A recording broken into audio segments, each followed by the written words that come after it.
അകക്കണ്ണുകൊണ്ട് ആകാശം കണ്ടവർ, വിധി തരുന്ന വേദനകളോട് മല്ലിട്ട് പുഞ്ചിരിയോടെ ജീവിതം നയിച്ചവർ, പ്രതിസന്ധികൾക്കു മുന്നിൽ തളരാതെ പോരാടി വിജയം വരിച്ചവർ, ശാരീരികമായ വെല്ലുവിളികളെ സാധ്യതകളാക്കി മാറ്റി അപരനു വേണ്ടി ജീവിതം സമർപ്പിച്ചവർ, അങ്ങനെ പ്രവൃത്തി കൊണ്ടും പോരാട്ടം കൊണ്ടും നമ്മെ അത്ഭുതപ്പെടുത്തുന്നവർ നിരവധിയാണ്. നാരായണൻ രാമൻ മേനോൻ 2-ാം വയസ്സിൽ അസുഖബാധിതനായതിനെ തുടർന്ന് നടക്കാൻ കഴിയില്ലെന്ന് ഡോക്ടർമാർ വിധിയെഴുതിയ കുട്ടി. പിന്നീട് മനസ്സിന്റെ കരുത്ത് ശരീരത്തിന് താങ്ങായപ്പോൾ സഞ്ചരിച്ചത് ആയിരക്കണക്കിന് കിലോമീറ്ററുകൾ. വിദ്യ തേടിയെത്തുന്നവർക്ക് പരിശീലനവും വിശക്കുന്നവർക്ക് ഒരു നേരത്തെ ആഹാരവുമായി ആ യാത്ര പതിറ്റാണ്ടുകൾ പിന്നിടുന്നു. അസാധ്യമാകിൽ ഒന്നും മർത്തിന് മനസ്സുവെച്ചിടിൽ എന്ന ഈരടികളെ അർത്ഥവത്താക്കി ആ ചക്രക്കസേര സഞ്ചരിച്ചുകൊണ്ടേയിരിക്കുകയാണ്. നാരായണൻ രാമൻ മേനോന്റെ അസാധാരണമായ ജീവിത വഴിയിലേക്ക് ബ്രേവ് സല്യൂട്ട്. 2 വയസ്സുള്ളപ്പോഴാണ് എനിക്ക് ഈ കാലിനുള്ള ക്ഷീണം വന്ന് അതിന് പാരലൈറ്റിക്കൽ പോളിയോ പക്ഷവാതം എന്ന് പറയും. ആ കാലത്തൊക്കെ ഈ പോളിയോ വാക്സിനൊന്നും ഇല്ലാത്ത കാലമാണ്. ശരിക്കും നടന്നു തുടങ്ങിയതാണെന്ന് അമ്മ പറഞ്ഞു കേട്ടിട്ടുണ്ട്. നമുക്ക് ആ 2 വയസ്സുള്ള പ്രായം നമുക്ക് ആർക്കും ഓർക്കാൻ പറ്റില്ല. അമ്മ പറഞ്ഞു കേട്ടിട്ടുണ്ട് നടന്നു തുടങ്ങിയതാണ്. പെട്ടെന്നൊരു പനി വന്നു.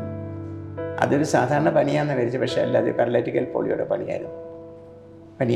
പിന്നെ അത് കഴിഞ്ഞ് മദ്രാസിൽ കൊണ്ടുപോയി. അന്ന് മദ്രാസ് ഗവൺമെൻറ് ജനറൽ ഹോസ്പിറ്റൽ വളരെ അറിയപ്പെടുന്നൊരു ഹോസ്പിറ്റലാണ്, ഓർത്തോ കാര്യങ്ങൾക്ക് പ്രത്യേകിച്ച്. ഇവിടെ നമുക്ക് അത്ര ഇതില്ല. എന്തായാലും കൊണ്ടുപോയി ഒരു സർജറി കഴിഞ്ഞു. ഇപ്പോഴും എൻ്റെ വലതേ കാലിൽ എൻ്റെ പാടുണ്ട്. അദ്ദേഹം പറഞ്ഞു ഈ സർജറി വഴി നമുക്ക് ഈ കാലിൻ്റെ തളർച്ച മാറ്റാവുന്നതാണ്. പക്ഷേ ആ ഓപ്പറേഷൻ പരാജയപ്പെടുക ചെയ്തു. ഓപ്പറേഷൻ കഴിഞ്ഞ ഒരു ദിവസം കഴിഞ്ഞപ്പോൾ തന്നെ അദ്ദേഹം സൂപ്രണ്ടായിരുന്നു.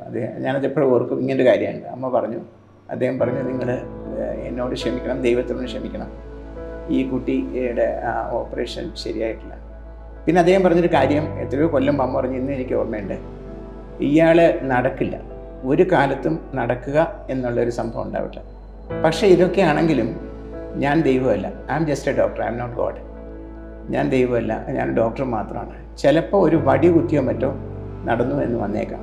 ചിലപ്പോൾ സ്വന്തം കാര്യങ്ങൾ അത്യാവശ്യം സ്വന്തം കാര്യങ്ങൾക്ക് വേറെ ആരെ ആശ്രയിക്കാതെ മുമ്പോട്ട് പോകാനും ഇദ്ദേഹത്തിന് സാധിച്ചേക്കുമെന്ന് പറഞ്ഞു.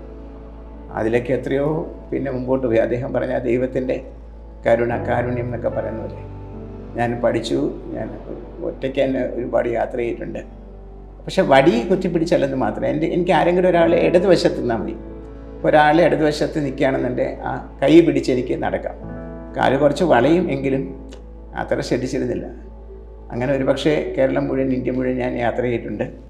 ഈ വാല്യൂ എഡ്യൂക്കേഷൻ ക്ലാസ്സസ് എടുക്കാനായിട്ട് പ്രതിഫലം വാങ്ങിച്ചിട്ടുണ്ട്. അങ്ങനെ അപ്പോൾ അദ്ദേഹത്തിനൊരു അനുഗ്രഹമായിരുന്നു. അതൊരു ഒരു സ്റ്റേറ്റ്മെൻറ്റ് ഓഫ് ഡെസ്പറേഷൻ എന്ന് പറയാൻ ഒരു നിരാശയുടെ പ്രസ്താവനയായിരുന്നില്ല, ഇതായിരുന്നു. അപ്പം ഞാൻ സ്കൂളിൽ പോയിട്ടില്ല, ഒരു ക്ലാസ്സിലും പോയിട്ടില്ല. തൊട്ട് താഴെയുള്ള അനിയൻ എൻ്റെ പുസ്തകമൊക്കെ വെച്ച് വീട്ടിൽ പഠിക്കും, വല്ലപ്പോഴും ഒരു ഉഴപ്പം ട്യൂഷൻ ഉണ്ടാവും. അങ്ങനെയൊക്കെ ആയിരുന്നു. കൊല്ലത്തായിരുന്നു വീട്. കൊല്ലത്ത് അപ്പൂപ്പൻ വക്കീലായിരുന്നു, അമ്മയെ കല്യാണം കഴിച്ചത് അച്ഛനും വക്കീലായി. ഈ 2 പേരുടെ നാട് വൈക്കമാണ് കോട്ടയം ജില്ലയിൽ. ഇവിടെ ഇപ്പോൾ നമ്മൾ സംസാരിക്കുന്ന എറണാകുളം കല്ലൂർ സ്റ്റേഡിയത്തിന് മുമ്പിലുള്ള സ്ഥലം, ഇതെൻ്റെ ഒരു ചെറിയ വീടാണ്. ഇവിടെ അമ്മയുടെ തറവാട് ഇവിടെ ആയിരുന്നു. അപ്പോൾ ഞങ്ങൾക്ക് കുറച്ച് സ്ഥലം കിട്ടിയെന്നാണ് വീട് വെക്കാൻ പറ്റിയത്. അല്ല, ഞാനത് പറഞ്ഞു എന്നുള്ളതേ ഉള്ളൂ. ഇങ്ങനെ കൊല്ലവും എറണാകുളവും തമ്മിലുള്ള കണക്ഷൻ. അപ്പോൾ കൊല്ലത്ത് ഗവൺമെൻറ് ബോയ്സ് സ്കൂളിന് അടുത്തായിരുന്നു വീട്. അനിയൻ അവിടെ പോവും, പഠിക്കും. വൈകുന്നേരം വരുമ്പോൾ അവൻ്റെ പുസ്തകമൊക്കെ നോക്കി അങ്ങനെ ഒരു ഉഴപ്പ് പഠിത്തം ശരിക്കും പഠിച്ചിട്ടില്ല. വർഷങ്ങൾ അങ്ങനെ പോകുന്നു. അപ്പോൾ ഇടയ്ക്ക് ആരെങ്കിലും കാണാൻ വരുമ്പോഴോ ബന്ധുക്കൾ വരുമ്പോഴോ സാധാരണ ചോദ്യം ഉണ്ടല്ലോ. ഞാനന്ന് ഇരുന്ന് നിരങ്ങുന്നൊരു കാലമാണ്. ട്രൗസർ ഇട്ടിട്ടുണ്ടോ, ഷർട്ടൊന്നുമില്ല. അപ്പം ആളുകൾക്കൊരു കൗതുകം, അല്ല ഇവനെന്ത് ചെയ്യുന്നെന്ന് ചോദിക്കുമ്പം ഞാൻ പറയാം ഞാൻ 4-ാം ക്ലാസ്സിലാണ്. പിന്നെ പ്രൊമോഷൻ എനിക്ക് തന്നെ കൊടുക്കും 5-ാം ക്ലാസ്. കാരണം അനിയൻ 5-ാം ക്ലാസ്സായി. അപ്പോൾ എൻ്റെ വിചാരം ഞാനും ഓട്ടോമാറ്റിക്കായിട്ട് 5-ാം ക്ലാസ് ആയതാണ്. അങ്ങനെ പക്ഷേ പുറകിൽ നിന്ന് എനിക്ക് പിന്നെ അമ്മ പറഞ്ഞിട്ടുണ്ട്, നീ കണ്ടിട്ടില്ല, ഇപ്പം നിനക്ക് പ്രായമായിട്ട് നിനക്ക് മനസ്സിലാവും, ഞങ്ങൾ പുറകിൽ നിന്ന് വെറുതെ കൈ കൊണ്ട് കാണിക്കുന്നു വെച്ചാൽ ഞാൻ വെറുതെ പറയുകയാണ്. അങ്ങനെയൊന്നും പിന്നെ അവർ ചോദ്യങ്ങളൊന്നും ചോദിക്കില്ല. ഇങ്ങനെയാണ് ബാല്യകാലം പോയത്. ചുരുക്കി പറയുമ്പോൾ എന്തായാലും അനിയൻ 10-ാം ക്ലാസ്സായി. അപ്പോഴത്തേക്കും ആ കാലത്ത് കറക്റ്റായിട്ട് ട്യൂഷൻ ഉണ്ടായിരുന്നു. അപ്പോൾ ആ ട്യൂഷന് വന്നിരുന്ന മാഷ് പറയും, എപ്പോഴും ഓർക്കും വർഗീസ് സാറിനെ, സാറ് പറയും, എടോ ഇനി കളിച്ചാൽ പറ്റില്ല, തനിക്ക് ഇതിനെപ്പറ്റിയൊന്നും പറഞ്ഞാൽ മനസ്സിലാവില്ല, ഇത് സർക്കാരിൽ പോയി സ്പെഷ്യൽ പെർമിഷൻ എന്താണെന്ന് വെച്ചാൽ വാങ്ങിക്കണം. നിൻ്റെ അനിയൻ ക്ലാസ്സിൽ പോകുമ്പോൾ നീ പോകാത്ത പോലെയല്ല, നിൻ്റെ അനിയനെ 10ാം ക്ലാസ് പരീക്ഷ എഴുതാൻ പോകുമ്പം നീ ഇവിടെ ഇരിക്കുകയുള്ളൂ, നീ അങ്ങോട്ട് എന്നാൽ പുറത്തെടുത്ത് എറിയും കാർഡ്. കാരണം ഒരു തരത്തിലും നിനക്ക് പറ്റില്ല. അന്നത്തെ കാലത്തൊക്കെ 7ാം ക്ലാസ് മുതൽ പരീക്ഷകളുണ്ട്. SLC ബുക്ക് എന്ന് പറഞ്ഞൊരു ബുക്കാണ് ഇങ്ങനെ. ആ ബുക്കിൽ ഈ 7, 8, 9, 10ൻ്റെ റിസൾട്ട് കഴിഞ്ഞ് മാർക്ക് ചെയ്യണം. എനിക്കങ്ങനെ ഒരു ബുക്ക് തന്നെ ഇല്ലല്ലോ. എന്തായാലും ചുരുക്കി പറഞ്ഞാൽ അച്ഛൻ തിരുവനന്തപുരത്ത് പോയി അന്നത്തെ എഡ്യൂക്കേഷൻ സെക്രട്ടറി കണ്ടു. അപ്പോൾ അദ്ദേഹം പറഞ്ഞു, ഇത് ഇങ്ങനെ ഒരു സംഭവം കേട്ടിട്ടില്ല, ഇല്ലെങ്കിൽ പിന്നെ 18 വയസ്സാണ്. അന്നും പോലീസിലും ആർമിയിലും ഒക്കെ ഉള്ളവർ 18 വയസ്സ് കഴിഞ്ഞ് കേരളത്തിൽ തന്നെ SLC എഴുതി പാസ്സായിട്ടൊക്കെ ഒരുപാട് പേരുണ്ട്. 18 വയസ്സ് വരെ വെയിറ്റ് ചെയ്യുക, അല്ലാതെ അതിനകത്ത് ഗവൺമെൻറ്റിന് ഒന്നും ചെയ്യാനില്ലെന്ന് പറഞ്ഞു. പക്ഷേ പിന്നൊരു ദിവസം ഞാൻ പിന്നെ കോളേജിലൊക്കെ പഠിപ്പിക്കാൻ തുടങ്ങിയ കുട്ടികളോട് പറയും, a single person can make a big difference. ഒരാൾ വിചാരിച്ചാൽ അത് ആരും ആവട്ടെ, ഓട്ടോ ഓടിക്കുന്ന ആളാവാം, ഇല്ലെങ്കിൽ പച്ചക്കറി തലച്ചുമടായിട്ട് നടന്ന് വിൽക്കുന്ന ആളാവാം, അല്ലാതെ നമ്മൾ വലിയ എന്ന് കോമേഴ്സ് പറയുന്ന ഒരാളാവണം എന്നില്ല. ഒരാൾ വിചാരിച്ച് ഒരുപാട് മാറ്റം വരുത്താൻ പറ്റും. ഞാൻ ആ പേരൊന്ന് അനുസ്മരിക്കുകയാണ് നമസ്കാരത്തോടുകൂടി. ചന്ദ്രഭാനു സാറായിരുന്നു Kerala government secretary of education. വിളിപ്പിച്ചു, അച്ഛനും ചെന്ന് പറഞ്ഞു, കേരളത്തിൽ ഉള്ള ഒരാൾക്ക് ഒരു അനുവാദം കൊടുത്ത് SLC എഴുതി പാസ്സായിട്ടുണ്ട്, സ്ത്രീയാണ്, പെൺകുട്ടിയാണ്, മോനെക്കാട്ടിയും പ്രായമുണ്ട്, ഞങ്ങൾ ഗവൺമെൻറ് മൂവ് ചെയ്യാൻ പോവാണ്, സാറ് പ്രാർത്ഥിച്ചോളൂ എന്ന് പറഞ്ഞു. അങ്ങനെ എഡ്യൂക്കേഷൻ സെക്രട്ടറിയുടെ മുറിയിലായിരിക്കണമല്ലോ ഒരു മീറ്റിംഗ് പോലെ കൂടി ഗവൺമെൻറ് തീരുമാനിച്ചു അലോ ചെയ്യാനായിട്ട്. അങ്ങനെ ആണ് SLC പരീക്ഷ എഴുതാൻ പോയത്. പെർമിഷൻ പേപ്പറൊന്നും ഉണ്ടായിരുന്നില്ല. അവർക്കറിയാമായിരുന്നു ഇങ്ങനെ. എൻ്റെ പേര് രാമൻ എന്നാണ്, ഫുൾ നെയിം പറയുമ്പോൾ നാരായണ രാമൻ മേനോൻ വരും. നാരായണ രാമൻ മേനോൻ ആരുടെ കൈ പിടിച്ചിട്ട് ക്ലാസ് റൂമിൽ കയറുന്നത് എൻ്റെ ജീവിതത്തിൽ ആദ്യത്തെ ക്ലാസ് റൂം എൻട്രി അതായിരുന്നു. 10ാം ക്ലാസ് പരീക്ഷ എഴുതുന്ന ഹാളിലേക്ക് ആദ്യം. പിന്നെ അഡ്മിഷൻസ് വന്ന് പറഞ്ഞു തന്നൊക്കെ എനിക്ക് ഇന്നും ഓർമ്മയുണ്ട്, മാർജിൻ എങ്ങനെയാണ് മടക്കേണ്ടത്. എന്നിട്ട് ഒരു തമാശ പോലെ ഇപ്പോഴും ഓർക്കാവുന്നതാണ്, അവർ മറ്റുള്ളവരൊക്കെ ഇരിപ്പുണ്ടേ, പറഞ്ഞു ഞാൻ ഇയാൾക്ക് ക്വസ്റ്റ്യൻ പേപ്പറിന് ഉത്തരം പറഞ്ഞു കൊടുക്കുന്നില്ല, ക്വസ്റ്റ്യൻ പേപ്പർ ഡിസ്ട്രിബ്യൂട്ട് ചെയ്ത് കഴിഞ്ഞു. ഞാൻ ഈ കുട്ടി എങ്ങും പഠിച്ചിട്ടൊന്നുമില്ല, ഒരു സ്കൂളിലും പഠിച്ചിട്ടില്ല. അപ്പം ഞാൻ വിചാരിച്ച എല്ലാവരും ചിരിക്കുമായിരുന്നു, ആരുടെ മുഖത്തൊരു ചിരിയൊന്നും കണ്ടില്ല, കണ്ടെങ്കിൽ തന്നെ ഒരു വിഷാദഭാവമായിരുന്നു എല്ലാവർക്കും. അപ്പോൾ എനിക്ക് കുറച്ചുകൂടി ഒരു കോൺഫിഡൻസ് ആയി. മാം തിരിഞ്ഞ് എന്നെ നോക്കിയിട്ട് പറഞ്ഞു, കണ്ടോ ആരും ഇയാളെ കളിയാക്കുന്നൊന്നുമില്ല, താൻ ഈശ്വരനെ വിചാരിച്ച് പഠിച്ചത് എന്താണെന്ന് വെച്ചാൽ അങ്ങ് എഴുത്, കിട്ടിയാലും കിട്ടിയില്ലെങ്കിലും മോൻ പരീക്ഷ എഴുതാൻ പോവാണ്ടോ. അങ്ങനെ 317 മാർക്ക് വാങ്ങിച്ചാണ് SLC പാസ്സായി. അത് കഴിഞ്ഞ് ഈ പണി നടക്കില്ല. അന്ന് പ്രൈവറ്റ് സ്റ്റഡി ഒന്നുമില്ല. കൊല്ലത്തെ ഫാത്തിമ മദർ നാഷണൽ കോളേജിലാണ് പോയത്. ഒരു 4 കിലോമീറ്റർ പഴയൊരു അംബാസഡർ കാറുണ്ടായിരുന്നു വീട്ടിൽ. 2 വക്കീലന്മാരുള്ളൊരു വീട്ടിൽ ഇന്ന് 4-5 കാറ് കാണും. അന്ന് 2 വക്കീലന്മാരുള്ള വീട്ടിൽ കാറുണ്ടാവണം നിർബന്ധമൊന്നുമില്ല. സൈക്കിൾ റിക്ഷയുടെ കാലം, ഓട്ടോറിക്ഷ തന്നെ ഇല്ലെന്ന്. അപ്പോൾ സൈക്കിൾ റിക്ഷ പോകാൻ പറ്റാത്തതുകൊണ്ട് ഒരു പഴയ കാറുണ്ടായിരുന്നു, അതിലായിരുന്നു പോയിരുന്നത്. പ്രീ ഡിഗ്രി 2, BCom 3, MCom പിന്നെ ഒരു ഗ്യാപ്പ് കഴിഞ്ഞ് 2 വർഷം കഴിഞ്ഞ് പിന്നെയാണ് പഠിച്ചത്. ഈ പഠിച്ച കാലത്തെ മോശം അനുഭവങ്ങളൊന്നുമില്ല. ഈ ഓടാനും ചാടാനും അല്ലാത്ത എല്ലാ കാര്യങ്ങൾക്കും പിള്ളേർ എന്നെ വലിച്ചടിച്ച് കൊണ്ടുപോകും. ആരെങ്കിലും കൈ പിടിച്ചാൽ മതി. എലക്യൂഷൻ, സിംഗിങ്, ഞാനൊരു അങ്ങനെ നല്ല സിംഗറൊന്നും അല്ലെങ്കിലും ഒരു 4th പ്രൈസൊക്കെ കിട്ടും ചിലപ്പോൾ. നോ പ്രൈസ് ആണല്ലോ കൺസലേഷൻ. ഈ എലക്യൂഷന് മിടുക്കനായിരുന്നു എന്ന് തോന്നുന്നു. അങ്ങനെ എനിക്ക് നല്ല ഫ്രണ്ട്സ് ഉണ്ടായിരുന്നു. ചോറ് പൊതിക്ക് അവരെ ചുമക്കുക. 2 ബുദ്ധിമുട്ടി വന്നത് പറയട്ടെ. ഒന്ന്, എൻ്റെ ഓർമ്മ ശരിയാണ് 3ാമത്തെ നിലയിലായിരുന്നു. പ്രീ ഡിഗ്രി അല്ല, ഡിഗ്രി വന്നപ്പോൾ ദിവസം അവരെ കയറണ്ടേ. ഇപ്പോഴും ഈ കൈ കൊണ്ടാണ് ഞാൻ ജീവിക്കുന്നത്. കൈയിന് ബലം കുറയുന്നു എന്തായാലും. അപ്പോൾ ഇങ്ങനെ പിടിച്ച് കയറും. മുമ്പിലും പുറകിലുമൊക്കെ ഒരു VIP എസ്കോർട്ട് പോലെ പിള്ളേരെ തന്നെ ഉണ്ടാവും. ചോറ് പൊതിയല്ലെന്ന്, ടിഫിൻ കാരിയറാണ്. അതെടുത്തുകൊണ്ട് ആരെങ്കിലും മുമ്പിൽ പോവും. അങ്ങനെ ഉച്ചയ്ക്ക് ഉണ്ണുന്ന സമയത്താണ് ഒരല്പം പ്രയാസം. കാരണം ഹാള് കാലിയായിരിക്കും. നേരെ സിനിമയിലൊക്കെ കാണുന്നതല്ലേ, നിറച്ച് ഇങ്ങനെ പുസ്തകങ്ങളും ഒക്കെ. അതിലൊരു അറ്റത്ത് ഞാനും ഇരിക്കുന്നുണ്ടാവും. കാരണം ലഞ്ച് കഴിക്കണമെങ്കിൽ താഴെ ലഞ്ചിൻ്റെ ഒരു ഷെഡുണ്ട്, പോകണം. എനിക്ക് പിന്നെ ഒരിക്കൽ കൂടെ കയറി ഇറങ്ങാനുള്ള ആരോഗ്യം, ഒരു മാനസികമായ തയ്യാറെടുപ്പില്ലായിരുന്നു. ഞാൻ അവിടെ തന്നെ ഇരിക്കും.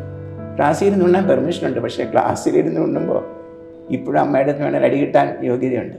തുറക്കുമ്പോഴത്തേക്ക് ഒരു മണം വരുമല്ലോ, ഈ ഉണങ്ങിയ പപ്പടത്തിൻ്റെയും തണുത്ത പപ്പടത്തിൻ്റെയും വല്ലാത്ത ഉണങ്ങിയ ചോറിൻ്റെയും സാമ്പാറിൻ്റെയും സ്ഥിരം കൂട്ടാനൊക്കെ തന്നെ ആയിരിക്കും. അപ്പം ഞാനതവിടെ നിന്ന് മോളിൽ നിന്ന് എടുത്ത് തട്ടും. താഴെ ഗാർഡനിൽ വളമായിട്ട് പലപ്പോഴും എൻ്റെ രഞ്ജു മാറിയിട്ടുണ്ട്. അവസാനം ഡിഗ്രി കഴിഞ്ഞ് ഇപ്പോൾ കോൺഗ്രസ് സർട്ടിഫിക്കറ്റ് എന്നപ്പോൾ ഞാൻ പറഞ്ഞു, ഫാദർ അപ്പോൾ അതിൽ ഈ കോളേജിന് എന്നോടൊരു കടപ്പാടുണ്ട്. തന്നോട് എന്തൊരു കടപ്പാട്? താൻ അത്യാവശ്യം കുസൃതിയൊക്കെയുള്ളൊരു കുട്ടിയായിരുന്നു. എന്താ കടപ്പാട്? ഞാൻ അല്ല സാർ, ഗാർഡനിലെ കുറേ ചെടികളെങ്കിലും വളർന്നിരിക്കുന്നത് NR മേനോൻ്റെ ചോറും കറിയും കൊണ്ടായിരിക്കും. അപ്പം അങ്ങേര് വാ വിളിച്ചു, ഇത് വല്ലതും അറിഞ്ഞിരുന്നെങ്കിൽ അപ്പോൾ അവൻ എന്ത് ചെയ്യായിരുന്നു ഗാർഡനിൽ, അവൻ എന്ത് എന്നോട് പറയായിരുന്നു. ഞാൻ പറഞ്ഞ അങ്ങേർക്ക് കൈമണി കൊടുത്തിട്ടില്ല, അദ്ദേഹത്തിന് എന്നോടൊരു സിമ്പതിയായിരുന്നു. അദ്ദേഹത്തിന് വീട്ടിൽ മക്കളുണ്ടല്ലോ. അങ്ങനെ ഇതിനൊക്കെ വില കൊടുക്കേണ്ടി വന്നേ ആരോഗ്യത്തിൻ്റെ ഭാഗത്ത്. ഉച്ചയ്ക്ക് ചോറ് ഉണ്ണുന്നില്ലല്ലോ. അമ്മ അത് കണ്ടുപിടിക്കാനും പറ്റിയിട്ടില്ല. പിന്നെ കോളേജിൽ വന്ന് വേറൊരു ബുദ്ധിമുട്ട് ഈ യൂറിനിൽ പോകാമെന്നുള്ളതായിരുന്നു. യൂറിനിൽ പോകണമെങ്കിൽ ഒരു 200-250 മീറ്റർ പോകണം. ഒരു ഓല ഷെഡായിരുന്നു, അത്രയും നടക്കാൻ പറ്റില്ല. ഇന്നാണെങ്കിൽ ഇപ്പോൾ എന്തെല്ലാം സൗകര്യങ്ങളുണ്ട്, യൂറിൻ പിക്ചർ എന്നൊക്കെ പറഞ്ഞ സൗകര്യങ്ങളുണ്ട്, ആരും കാണുക പോലും വേണ്ട. അന്ന് അങ്ങനെയൊന്നും ഇല്ലല്ലോ, കുപ്പിയിലൊന്നും അതൊന്നും ശരിയാവില്ല. അപ്പോൾ വീട്ടിൽ അമ്മ അതിനെ ട്രെയിൻ ചെയ്യിച്ചു. ഒരു 7 മണിയൊക്കെ കഴിഞ്ഞ് അമ്മ വെള്ളം കുടിക്കാൻ തരില്ല. അതൊരു ശരിയായ പരിഹാരം അല്ലെങ്കിലും 4 മണിക്ക് വീട്ടിൽ വന്നിട്ടേ നമുക്ക് അന്ന് ബാത്റൂമൊന്നും ഇപ്പോൾ വാഷ്റൂമെന്നും ഒക്കെ പറഞ്ഞ് ശുചിമുറിയിലേക്ക് പ്രവേശിക്കാൻ പറ്റുള്ളൂ. ചില ദിവസങ്ങളിൽ ഓർക്കാതെ പ്രായം അതല്ലേ, രാവിലെ എങ്ങാനും ഒരു എക്സ്ട്രാ കാപ്പിയോ ചായയോ വെള്ളമോ കുടിച്ചു പോയാൽ തീർന്നു. കണ്ണിൽ നിന്ന് പിന്നെ ഈച്ച പറക്കുന്ന രീതിയിലുള്ള വയറിനടിയിലുള്ള പ്രയാസങ്ങൾ വന്നിട്ടുള്ള ചില ദിവസങ്ങളെങ്കിലും ഞാൻ ഓർക്കുന്നുണ്ട്. പിന്നെ എപ്പോഴെങ്കിലും കുറച്ചുകൂടെ പ്രായമാകുമ്പോൾ പ്രോസ്റ്റേറ്റ് പ്രോബ്ലമൊക്കെ വരണ്ട. പക്ഷേ എന്തോ ദൈവാധീനം കൊണ്ടൊന്നും കാര്യമായിട്ടൊന്നും തന്നെ ഒരു പ്രശ്നം ഉണ്ടായിട്ടില്ല. ഇങ്ങനെ ഒരു വില കൊടുത്ത്, ശരിക്കും ആ ഒരു വില കൊടുത്ത് തന്നെയാണ് BCom കഴിഞ്ഞ് MCom കഴിഞ്ഞു. ഇനി ഒരു കാര്യം പറയുമ്പോൾ കരിയർ എന്താണ്? ഇന്നത്തെ പോലെ ഇന്നൊക്കെ എന്ത് പറഞ്ഞാലും ജോലി കിട്ടാൻ എളുപ്പമാണ്. ഗവൺമെൻറ് ഓഫ് ഇന്ത്യ ആയാലും, പ്രത്യേകിച്ച് ഗവൺമെൻറ് ഓഫ് ഇന്ത്യ, സ്റ്റേറ്റ് ഗവൺമെൻറ്റും ഒക്കെ ഈ ഡിസബിലിറ്റി ഉള്ളവർക്ക് ചെയ്യാവുന്ന ജോലികളിലൊക്കെ ചില പ്രിഫറൻസുകളൊക്കെ ഉണ്ട്. ഈ right to people with disabilities act 2016 അങ്ങനെ നിയമങ്ങളൊക്കെ ഉണ്ട്. അപ്പം ജോലി കിട്ടാൻ വലിയ പ്രയാസമില്ല. ആ കാലത്ത് അതില്ല. അപ്പോൾ എൻ്റെ ഒരു വാശിയായിരുന്നു പഠിക്കാൻ ഒരുപാട് വില കൊടുത്ത ഒരാൾ, കേരളത്തിൽ ഒരുപാട് വില കൊടുത്ത ആളുകളിൽ ഒരാൾ എന്നുള്ള നിലയ്ക്ക് ഞാൻ പറഞ്ഞു, ഞാനൊരു ചെറിയ ട്യൂഷൻ സെൻറ്റർ കൂടെ തുടങ്ങിക്കോളാം പാരലൽ കോളേജിൽ. അത് നമ്മുടെ ഈ വീട്ടിൻ്റെ മുമ്പിൽ ഇപ്പോഴും കാണാൻ ഒരു 4-5 മുറിയുണ്ട്. അങ്ങനെ ഞങ്ങളൊരു ആദർശ സ്ഥാപനമായിരുന്നു പറയുന്ന അഹങ്കാരം കൊണ്ടല്ല. ഞങ്ങൾ 5 പേരൊരു ടീം. അതിൽ ഞാൻ കഴിഞ്ഞ 4 പേര് ഇപ്പോഴും അവരൊക്കെ ജീവിച്ചിരിപ്പുണ്ട്. അവരൊക്കെ ഇവിടുത്തെ ഇത് കുറേ കഴിഞ്ഞപ്പോൾ നിന്നുപോയി. അത് അവർ വേറെ ജോലിക്കൊക്കെ പോയി. എല്ലാവരുടെയും മക്കളും ഒക്കെ നല്ല നിലയിലായി, അവർക്ക് മക്കളായി. ഒരു അനുഗ്രഹമാണ് അതിന്. പഠിപ്പിക്കുന്നതിന് ഒരു കാര്യം കൂടെ പറഞ്ഞോട്ടെ, ഈ ഫീസ് ഇല്ലാത്ത കുട്ടികളാണ്. പ്രശസ്തിക്ക് 2 വശങ്ങളുണ്ട്. അവിടെ നന്നായിട്ട് പഠിപ്പിക്കും, അവിടെ ഒരു കാരുണ്യം ഉണ്ടെന്ന് പറഞ്ഞാൽ ഒന്നുമില്ലാത്തൊരു ആ കഥയിലായിരിക്കും ആദ്യം മുട്ടുക. ചിലപ്പോൾ അത് അവസാനത്തെ മുട്ടലാണോ സംശയിച്ചായിരിക്കും മുട്ടുക. ഇവിടെ മുട്ടിക്കഴിഞ്ഞാൽ പിന്നെ തുറന്നായി പിന്നെ അടയ്ക്കുന്ന പ്രശ്നമില്ല. അങ്ങനെ പ്രീ ഡിഗ്രിക്ക് പഠിക്കാൻ വരുന്നത് 2 വർഷം, ഡിഗ്രിക്ക് വരുന്നത് BCom മാത്രമേ ഉണ്ടായിരുന്നുള്ളൂ 3, MCom 2. ചിലർ മുഴുവൻ വിശ്വസിക്കുമോ, മുഴുവൻ കോഴ്സ് ചെയ്തവരുണ്ട്. 2, 3, 5, 2, 7 വർഷം ഞങ്ങളുടെ ഒരു ഭാഗമായിരുന്നവരുണ്ട്. ഒരു കുടുംബം പോലെ. ചിലപ്പം വീട്ടിൽ അടുക്കളയിൽ കയറിയിട്ടായിരിക്കും എന്തെങ്കിലും ബാക്കി വല്ല തോരണോ സാമ്പാറോ മോരോ ഒക്കെ ഉണ്ടെങ്കിൽ കുട്ടികളെടുത്തുകൊണ്ട് പോകുക. അതിനാർക്കും പരിഭവമൊന്നുമില്ല. ഒരു കുടുംബം പോലെയായിരുന്നു. അതുകൊണ്ട് തന്നെ ഒരിക്കൽ പോലും, ഞാൻ സത്യമായിട്ടും പറയാൻ, ഒരിക്കൽ പോലും ഒരു വഴക്കോ വയ്യാവേലി ഒന്നും തന്നെ ഉണ്ടായിട്ടില്ല. ഞങ്ങൾക്കൊരു കോളേജ് യൂണിയനുണ്ട്, പക്ഷേ അത് ഒറ്റ യൂണിയനാണ്. അങ്ങനെ ജാതി മത രാഷ്ട്രീയ ഒന്നും തന്നെ ഇല്ല. കോളേജ് ഡേ ഉണ്ട്, കയ്യെഴുത്ത് മാസികയെ പറ്റും നമുക്ക്. കയ്യെഴുത്ത് മാസികയുണ്ട്, ഫോറംസ് ഉണ്ട്. സനുമാഷൊക്കെ പല പ്രാവശ്യം വന്ന് സംസാരിച്ചിട്ടുണ്ട്, MLA ആയിരുന്നപ്പോൾ പോലും. ഇവിടെ വിളിച്ചാൽ എല്ലാവർക്കും വരാൻ ഇഷ്ടമാണ്. ഇൻസ്റ്റിറ്റ്യൂഷൻ്റെ പേര് പറയാൻ വിട്ടുപോയി. അന്നത്തെ കാലത്തൊരു പുതിയ പേരായിരുന്നു, മാസ്റ്റർ കോച്ചിങ് ബോർഡ് എന്നാണ്. എന്താ അങ്ങനെ വന്നതെന്ന് അറിഞ്ഞൂടാ, മാസ്റ്റർ കോച്ചിങ് ബോർഡ്. അടുത്ത വർഷമാകുമ്പം അതിൻ്റെ ഡേറ്റ് ഓഫ് ബർത്ത് വെച്ച് നോക്കുമ്പം 50 വർഷം തികയാണ്. 1/2 നൂറ്റാണ്ട് കേരളത്തിൽ ഇങ്ങനൊരു സ്ഥാപനം ഉണ്ടാവാം. ഒരു നിലവാരം കീപ്പ് ചെയ്ത് പോയത് പക്ഷേ ഞങ്ങളെ ഉണ്ടാവും. അതും run by a person is disabled. ഇപ്പം എൻ്റെ ഡിസബിലിറ്റി പെർസെൻറ്റേജ് മെഡിക്കൽ സർട്ടിഫിക്കറ്റ് പ്രകാരം 80-82 മറ്റുമാണ്. അത് ശരിക്കും നടന്നു നോക്കിക്കഴിഞ്ഞാൽ അതിലും കൂടുതലാവും. അതിലും കൂടുതൽ എഴുതിയാൽ മെഡിക്കൽ സർട്ടിഫിക്കറ്റ് പറയാൻ കിടക്കേണ്ട സ്ഥിതിയാണെന്ന് പറയും.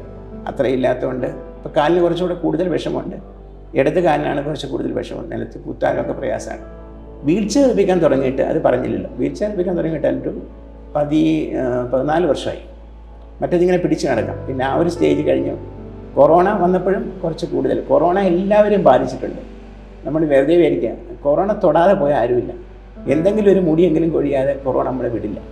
അപ്പോൾ കൊറോണ ഡോക്ടർ പറഞ്ഞു കൊറോണ വന്നപ്പോൾ മേനൻ്റെ കാര്യത്തിൽ ഗുരുതരമായ പ്രശ്നമൊന്നും വന്നില്ല. ഒരു ഇടത് കാലിന് തളർച്ച കൂടി എന്നുള്ളതിനുണ്ട്, സർജറി വേണേൽ ചെയ്യാമെന്ന് പറഞ്ഞു. ഇനിയിപ്പോൾ സർജറി ഒന്നും വേണ്ട, അത് ഞാൻ മാനേജ് ചെയ്തോളാം എന്ന് പറഞ്ഞു. കയ്യിന് ബലം കുറയില്ലേ എന്നായിരുന്നു എപ്പോഴും പ്രാർത്ഥന. കാരണം ഇപ്പോൾ തീവണ്ടി കയറണമെങ്കിലും ഞാൻ ഓട്ടോറിക്ഷയാണ് ഇപ്പോൾ സ്ഥിരം യാത്ര.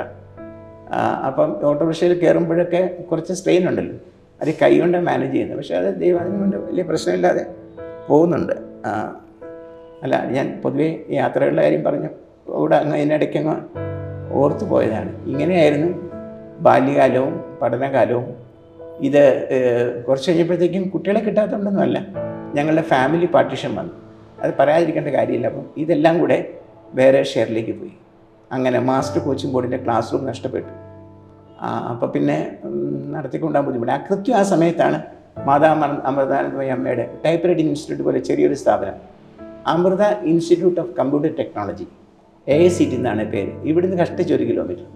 അങ്ങനെ എനിക്ക് കമ്പ്യൂട്ടറൊന്നും ഒട്ടും തന്നെ അന്നും അറിയില്ല, ഇപ്പോഴും അറിയില്ലെന്ന് തോന്നുന്നു. എങ്കിലും കോമേഴ്സ് പഠിപ്പിക്കാൻ എന്നെ നിയമിച്ചു. 22 വർഷം ഞാൻ അവിടെ ഉണ്ടായിരുന്നു. ഇത് ഈ ഏപ്രിലാണ് 22 വർഷം കഴിഞ്ഞത്.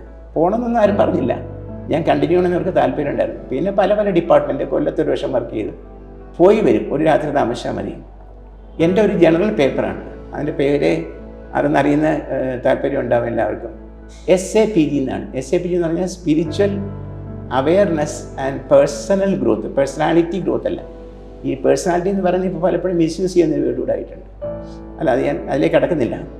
അപ്പം നമ്മൾ ഭാരതീയ തത്വശാസ്ത്രം മാത്രമല്ല, ലോകത്തിലുള്ള എന്തും പറയാം. ഞാനിപ്പോൾ ക്ലാസ്സിലേക്ക് ഓട്ടോറിക്ഷയിൽ പോകുമ്പോൾ കണ്ട ഒരു കാര്യം, ഒരു വയ്യാത്ത മനുഷ്യന് ഒരു കുട്ടി ഒരു ശകലം ചോറ് കൊടുക്കുക, എന്തും ആയിക്കോട്ടെ, ഇല്ലെങ്കിൽ മുറിവേറ്റ് കിടക്കുന്ന ഒരു കാക്കയെ ഒരാൾ റോഡ് സൈഡിലേക്ക് ആക്കുന്നു, മതി. അന്നത്തെ ക്ലാസ്സിൻ്റെ സബ്ജക്റ്റ് അതാണ്. അക്കാര്യത്തിൽ എനിക്ക് വളരെ നന്ദിയുണ്ട് അമൃതയുടെ. കാരണം ഒരു ഇന്ന രീതിയിൽ പോകണമെന്നൊന്നും ഇപ്പം രാമായണം പഠിപ്പിക്കണം, ഭാരതം, ആ ഫുൾ ഫ്രീഡം ഉണ്ടായിരുന്നു. അപ്പം നമുക്കൊരു സന്തോഷം തോന്നും. കുട്ടികളുടെ മനഃശാസ്ത്രം എനിക്ക് ഒരുമാതിരി നന്നായിട്ട് അറിയാം. ഞാൻ അതെന്തോ എനിക്ക് എല്ലാവർക്കും ഉണ്ടല്ലോ എന്തെങ്കിലും. ഇപ്പോൾ ഫ്ലൂട്ട് വായിക്കുന്നത് പഠിച്ചിട്ട് മാത്രമല്ല, ഫ്ലൂട്ട് വായിക്കാനൊരു സിദ്ധിയും കൂടെ വേണം. പഠിപ്പിക്കുന്ന ഒരു ആർട്ടാണല്ലേ. എന്നോട് പുതിയ കുട്ടികൾക്ക് ഇഷ്ടമായിരുന്നു. എൻ്റെ ഹാൻഡിക്യാപ്പൊക്കെ ഒരു ദിവസം അവർ കാണും, പിന്നെ അവർ നോക്കുമ്പോൾ എനിക്ക് ഹാൻഡിക്യാപ്പ് ഇല്ല. അങ്ങനൊരു സൗഹാർദ്ദത്തിന് മുകളിൽ ഞങ്ങൾ ഒരു ബിൽഡപ്പ് ഉണ്ടാക്കിയായിരുന്നു. മാസ്റ്റർ കോച്ചിങ് ബോർഡ് എന്നെ ഞാൻ ഒരുപാട് സഹായിച്ചിട്ടുണ്ട്. കാരണം ഇവിടെ വരുന്നവർ ഈ പറഞ്ഞ മാതിരി ഫീസ് തരാതെ ഓക്കെ, അങ്ങനെ അവരുടെ ദൈന്യത കണ്ട് അപ്പോൾ എനിക്ക് എൻ്റെ പ്രായത്തിനപ്പുറം ലോകത്തിൻ്റെ ഒരു ബേർഡ്സ് ഐ വ്യൂ, ഒരു ഹൃഷ്വദൃഷ്ടി എനിക്ക് കിട്ടിയിരുന്നു. അങ്ങനെയായിരുന്നു അവിടെ ചെയ്തത്. എല്ലാ ക്ലാസ്സും PG UG എല്ലായിടത്തും SAPG വേണം. അതിന് സിലബസ് തീരുമാനിക്കുന്നത് നമ്മൾ തന്നെയാണ്. എക്സാമിനേഷൻ ക്വസ്റ്റ്യൻ പേപ്പർ നമ്മളാണ് തീരുമാനിക്കുന്നത്. സപ്ലിമെൻ്ററി ഉണ്ടെങ്കിൽ സപ്ലിമെൻ്ററി എക്സാം നമ്മളാണ് നടത്തുന്നത്. സപ്ലിമെൻ്ററി ഒന്നും മിക്കവാറും ആരും എഴുതേണ്ടി വന്നിട്ടില്ല. മോളിൽ നിന്ന് നോട്ടം ഉണ്ടെങ്കിലും ഒരു ഫ്രീഡം എപ്പോഴും ഏത് ജോലിക്കും നമുക്ക് വേണ്ട സത്യമല്ലേ, ഒരു സ്വാതന്ത്ര്യം വേണം. കുറച്ചെങ്കിലും നമ്മുടെ ഉള്ളിലുള്ളൊരു കഴിവ് കാണിക്കാനുള്ളൊരു സ്വാതന്ത്ര്യം അതെനിക്ക് അമൃത തന്നിരുന്നു. ഇപ്പോഴും പോകാനൊന്നും പറഞ്ഞില്ലെങ്കിലും കുറച്ച് നാളത്തേക്കൊന്ന് മാറി നിൽക്കാമെന്ന് വെച്ചിട്ട് ഇപ്പം ഈ സെമസ്റ്റർ ഇപ്പം ഞാൻ കഴിഞ്ഞ 11 വർഷമായിട്ട് ഞാൻ MBAയിലായിരുന്നു. ഞങ്ങളുടെ സന്തോഷമുണ്ട് പറയാൻ, ഞങ്ങളുടെ തന്നെ പറയട്ടെ, അമൃത സ്കൂൾ ഓഫ് ബിസിനസ് കേരളത്തിലുള്ള കുറേ B സ്കൂളുകളിൽ ഉണ്ട്.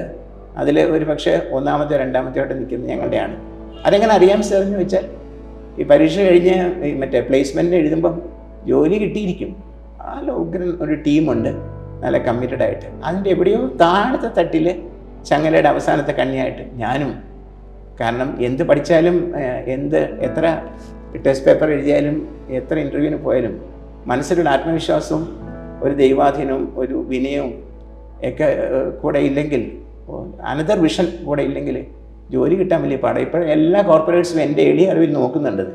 How are you as A person, ഒരു വ്യക്തി എന്നുള്ളതിന് നിങ്ങൾ എങ്ങനെയാണ്, നിങ്ങളുടെ ക്വാളിഫിക്കേഷനൊക്കെ ഓക്കെ, നിങ്ങൾ നിങ്ങളുടെ ജോലിയുടെ പ്രതിബദ്ധത കാണിക്കുന്നുണ്ടോ, അത് ഈ കാണിക്കുന്നതിനപ്പുറം കുറച്ചുകൂടെ കാണിക്കാമതായിരുന്നു അങ്ങനെ. അപ്പോൾ അതിൽ നമുക്ക് ഒരു വലിയ കോൺട്രിബ്യൂഷൻ കൊടുക്കാൻ ഈ പേപ്പർ മൂലം നമുക്ക് സാധിച്ചിട്ടുണ്ട്. ഇപ്പം വീട്ടിൽ ചെറിയ ട്യൂഷൻസ് എടുക്കാലോ, പഴയ പോലെ തുടങ്ങിയെടുത്ത് തന്നെ വീണ്ടും അങ്ങനെ. ആദ്യം മാസ്റ്റർ കോച്ചിങ് ബോർഡിൽ അങ്ങനെയാണ്. ഒരു കാര്യം വിട്ടുപോയി പെട്ടെന്ന് പറയാണ്. ഒരു 20-22 വർഷം മുമ്പാണെന്ന് തോന്നും, സോമസുന്ദര പണിക്കർ സാറ് കൊച്ചി മേയറായിരുന്നപ്പോഴും ആണെന്ന് തോന്നും, ഇത് റോഡായി. ഇപ്പം ഈ റോഡിൻ്റെ പേര് മാസ്റ്റർ കോച്ചിങ് ബോർഡ് റോഡെന്ന് ഇട്ടു വരും. ഒരിക്കലും ഒരു ചെറിയ പ്രൈവറ്റ് ഇൻസ്റ്റിറ്റ്യൂഷൻ്റെ പേരിൽ ഒരു റോഡ് അറിയപ്പെടില്ല. PT ഉഷ റോഡെന്നൊക്കെ പറഞ്ഞ് നമുക്ക് മനസ്സിലാക്കാം. നല്ല അർഹത മാഡത്തിനുണ്ട്. ഇതൊരു മാസ്റ്റർ കോച്ചിങ് ബോർഡ് റോഡെന്ന് പറയുക എന്ന് പറഞ്ഞാൽ വലിയ കാര്യമാണ്. ഇപ്പോൾ ഇത് ഗൂഗിൾ മാപ്പിൽ എല്ലായിടത്തും എറണാകുളത്തിൻ്റെ മാപ്പ് എടുത്താൽ കല്ലൂർ ഭാഗത്ത് ഒരു മാസ്റ്റർ കോച്ചിങ് ബോർഡ് റോഡുണ്ട്. അവിടെയാണ് നമ്മളിരിക്കുന്നത്. ആ ബോർഡ് പോയിട്ടില്ല, അതിന് പരസ്യങ്ങളൊന്നുമില്ല. കോർപ്പറേഷൻ പിന്നീട് എന്നോട് പറഞ്ഞു, ഞാൻ കോർപ്പറേഷനകത്ത് തന്നെ കയറിയിട്ടില്ല, എനിക്ക് കയറാൻ പറ്റില്ല. ഇത് ഞങ്ങൾ ഈ ഇത്രയും കൊല്ലം നടന്ന അടിപിടിയും കോലാഹലമൊന്നുമില്ലാതൊരു സാഹോദര്യഭാവത്തിൽ നടന്നൊരു മാതൃക വിദ്യാഭ്യാസ സ്ഥാപനത്തിന് ഞങ്ങൾ കൊടുക്കുന്ന അംഗീകാരമാണ് സാർ. അങ്ങനെ അതുകൊണ്ട് അത് പോകാൻ പാടില്ല ആ ബോർഡ്. അതുകൊണ്ട് ഞങ്ങൾ വീണ്ടും വളരെ അടുത്ത് തന്നെ ചെറിയ ട്യൂഷൻ സ്റ്റാർട്ട് ചെയ്യാമല്ലോ എന്ന് വിചാരിക്കുകയാണ്.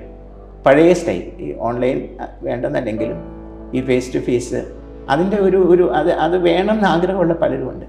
ഈ പഴയ ഇത് തന്നെ എന്താ പറയുക, ഒരു കാര്യം പറയുമ്പം പറ്റുന്ന ഫീസ് തരിക, അല്ലാതെ ഫീസിൻ്റെ പേരിലൊരു ഗുസ്തി വഴക്കോ വൈരാഗ്യം ഉണ്ടാവില്ല. അപ്പം മനസ്സിൻ്റെ ഉത്സാഹം കിട്ടും.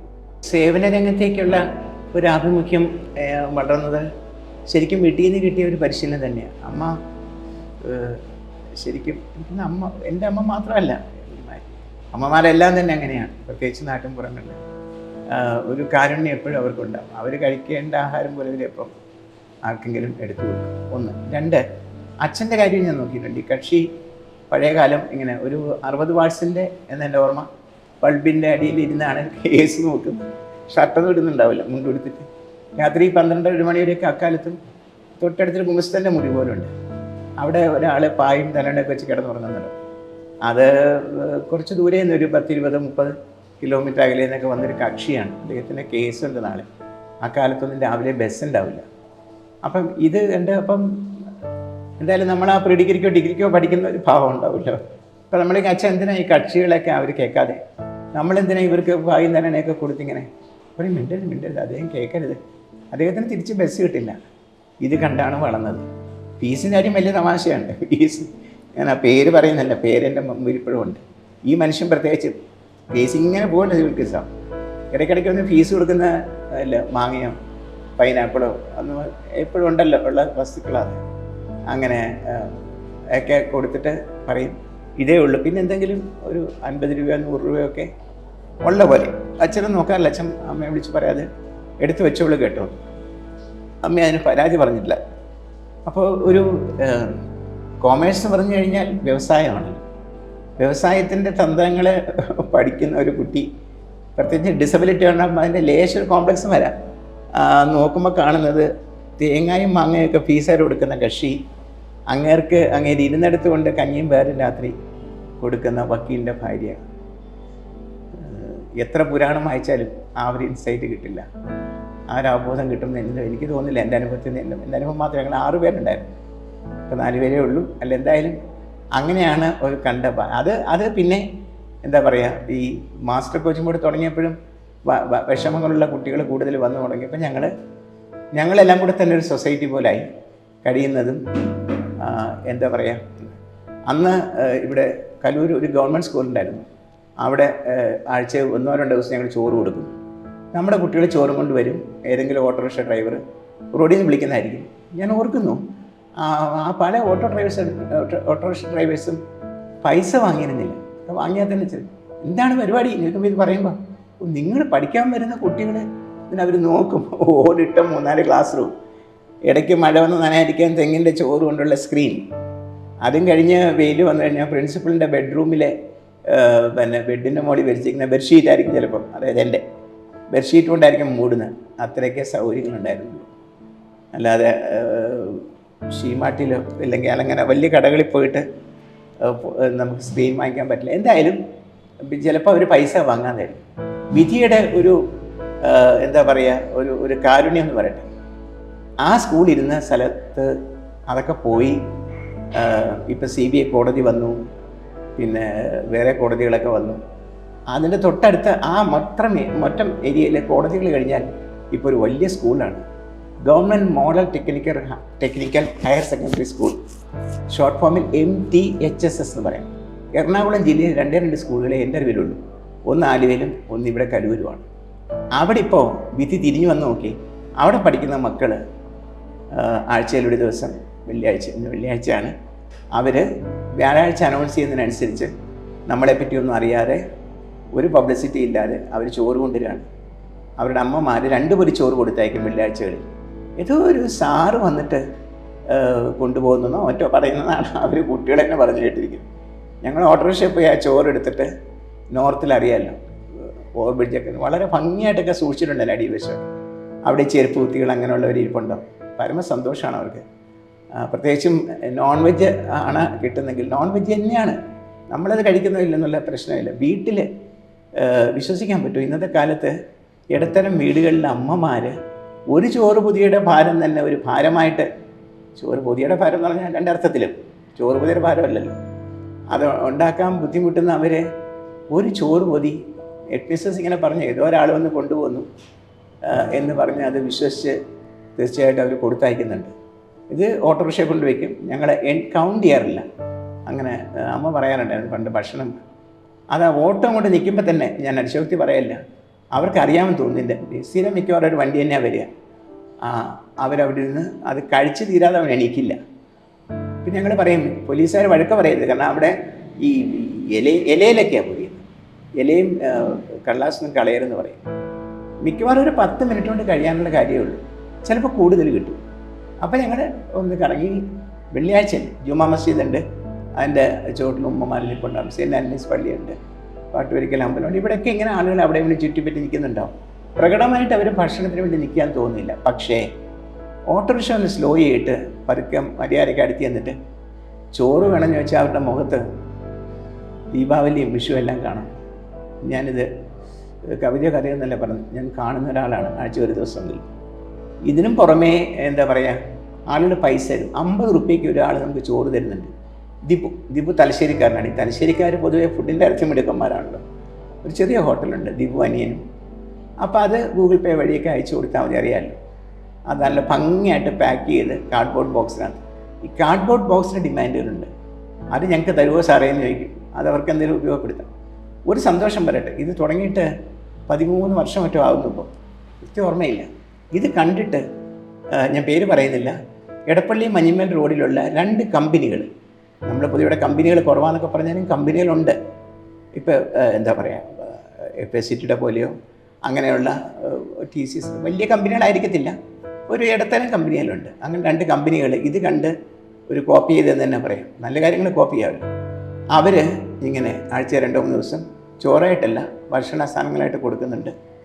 അതിൻ്റെ 13ാമത്തെ അല്ല, എൻ്റെ ഓർമ്മ ശരിയാണ്, 13ാമത്തെ വാർഷികമാണ്. എന്നെ വിളിക്കും, സാബു ജോർജിൻ്റെ ഭാര്യ എൽസിയും വിളിക്കും.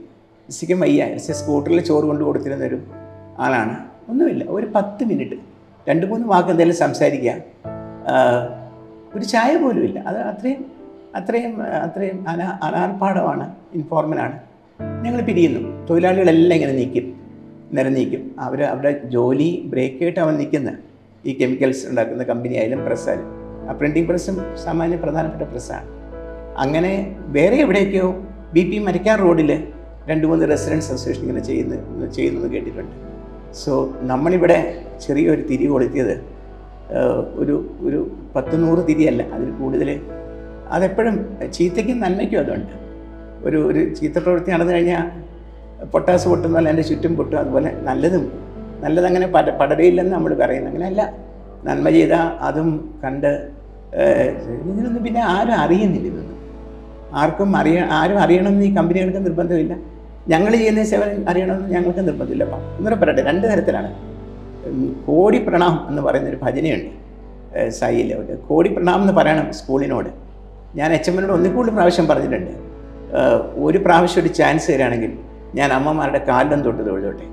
എനിക്ക് ഇറങ്ങാൻ ബുദ്ധിമുട്ടുണ്ടെങ്കിൽ ഞാൻ ഈ വീൽ ചെയറിൽ, അത് വേറെ എന്തെങ്കിലും എന്ന് പറഞ്ഞാൽ മനസ്സിലാവുമല്ലോ, അണ്ടർലൈൻഡ്, വേറെ എന്തെങ്കിലും ഒരു എയിം വെച്ചിട്ടൊന്നുമല്ല, നാളെ അവരുടെ എന്തെങ്കിലും ഒന്ന് കിട്ടാൻ വേണ്ടിയല്ല.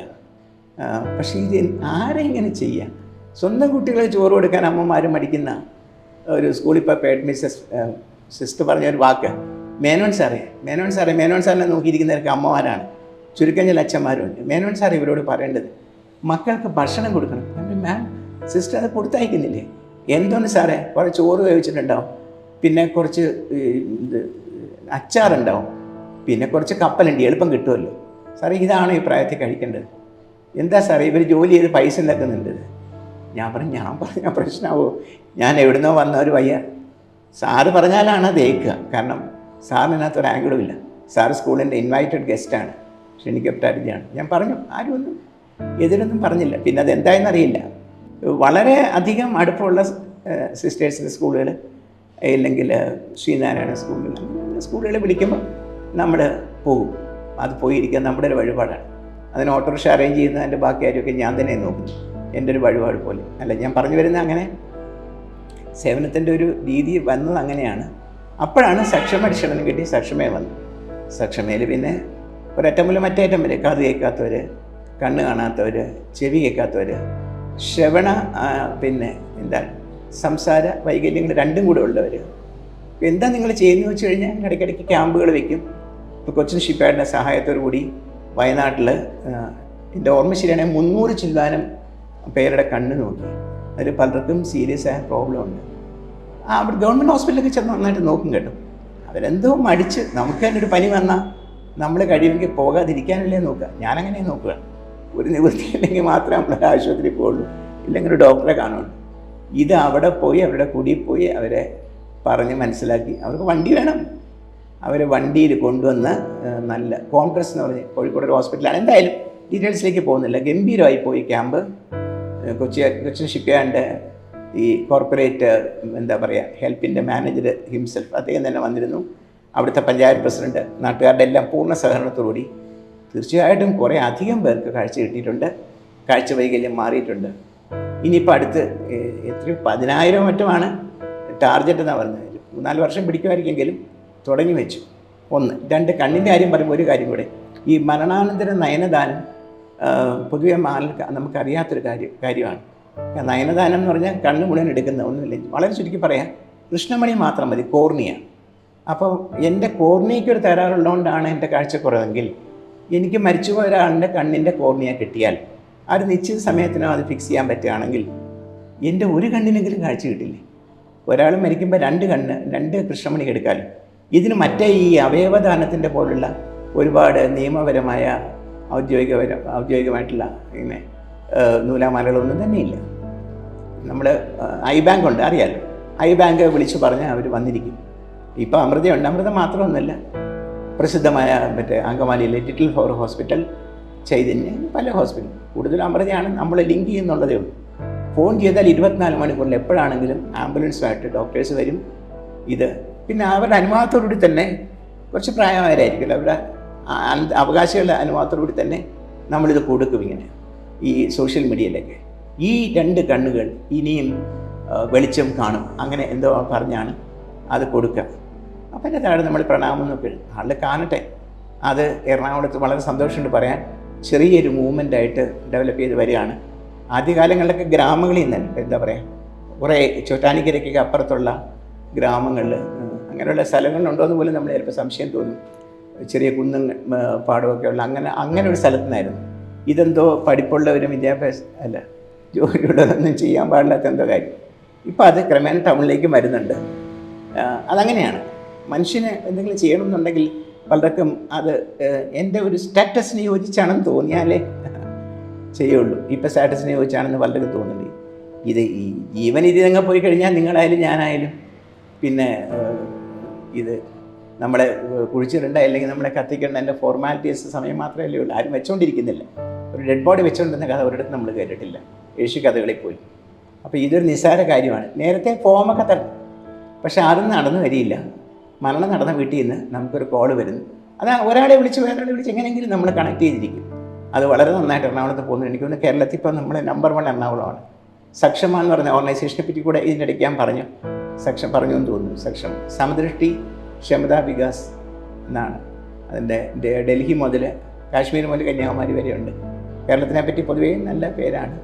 പിന്നെ ഇത് അതിൻ്റെ പറഞ്ഞു വരുമ്പോൾ 1-2 ചെറിയ കാര്യങ്ങളിലൂടെ എന്താണ് അഭിമുഖീകരിക്കുന്നത്. ഓർത്തോ ഹാൻഡിക്യാപ്ഡ് ആയിട്ട് ഒരാളാണ് ഞാൻ എന്ന് വെച്ച് കഴിഞ്ഞാൽ ഒരു വലിയ പ്രശ്നം ചവിട്ട് പടികളാണ്.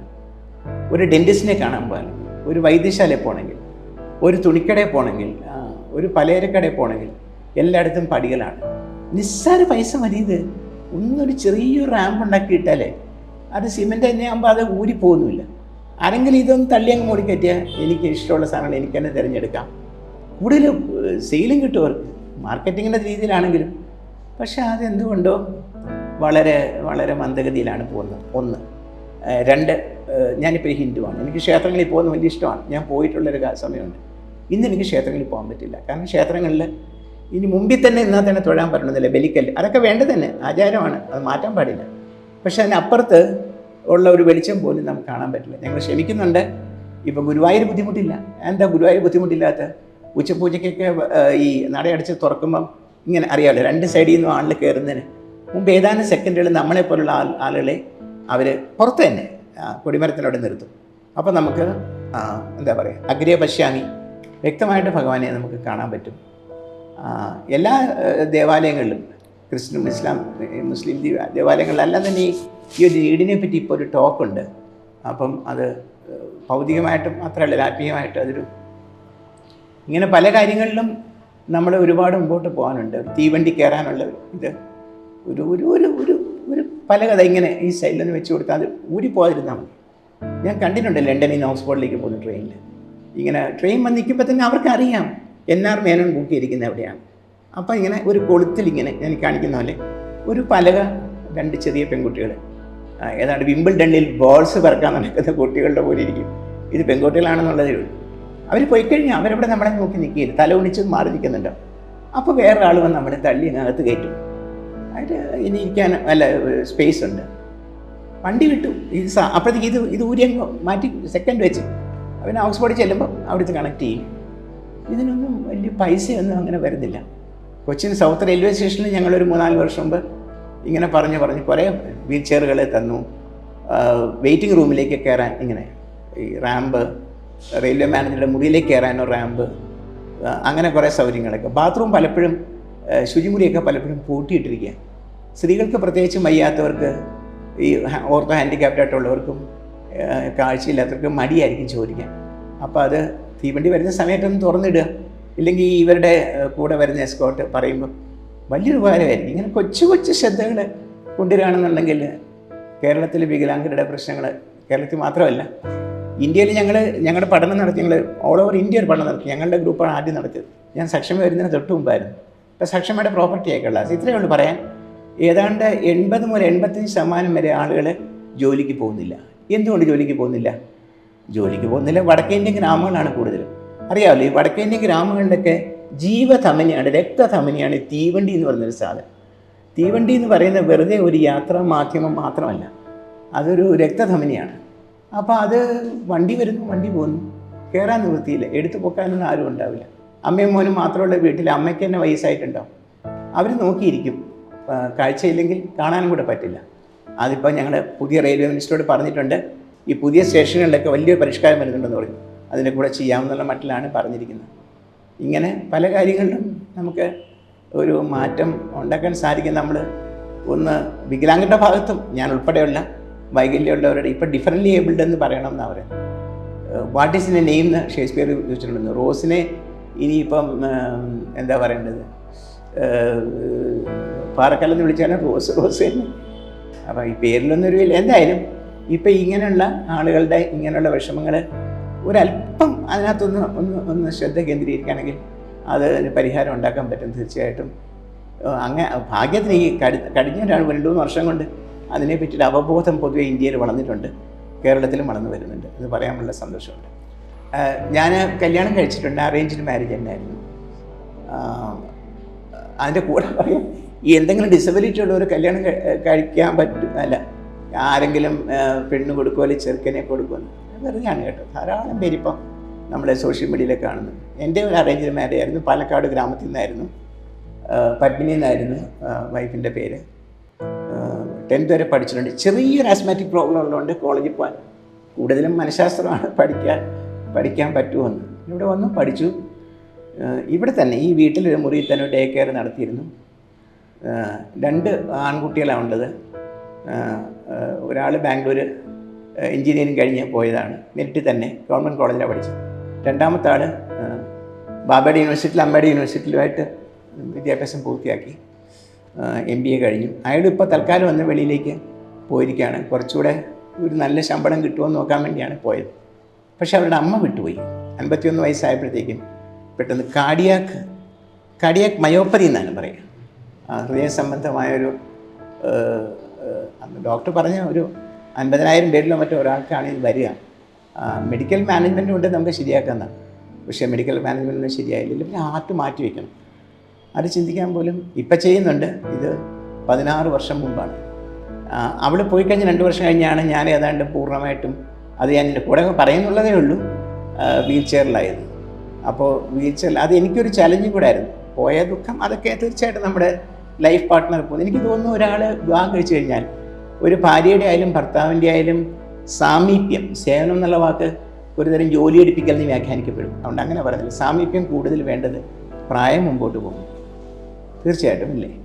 ഇവിടെ എൻ്റെ കാര്യത്തിന് തിരിച്ചാണ് വന്നത്. ഒരുമാതിരി ചെറുപ്പമായിരുന്നപ്പോൾ കൂടിയ ഒരാൾ ഒരു പ്രായമാവുന്ന ഒരു സ്റ്റേജിൽ വന്നപ്പോൾ ആൾ പോയി. അത് കഴിഞ്ഞാണ് ഞാൻ വീൽ ചെയറൊക്കെ ആയിട്ട്. പക്ഷേ ഒന്നിനും ഒരു തടസ്സവും നേരിട്ടെന്ന് എനിക്ക് നിർബന്ധമുണ്ടായിരുന്നു. കാരണം പോയ ആളിനും പോകും എന്ന് ഏകദേശം അറിയുമായിരുന്നു. ഞാനൊരു സെൻറ്റിമെൻ്റൽ സ്റ്റോറി പറയാൻ എനിക്കരുത്. എന്നിട്ട് തോന്നി ചേട്ടൻ ഇപ്പോൾ ചെയ്തുകൊണ്ടിരിക്കുന്ന ഒരു കാര്യവും ഞാൻ യാത്ര പറഞ്ഞ് പോകുമെന്ന് പറഞ്ഞ് നിർത്തരുത്, കൂടുകയോ ചെയ്യാവൂ. പറ്റിനുള്ളപ്പോൾ സക്ഷമയൊന്നുമില്ല. ഇപ്പോൾ ഉണ്ടായിരുന്നെങ്കിൽ അതിൽ സന്തോഷിക്കുകയേ ഉള്ളൂ.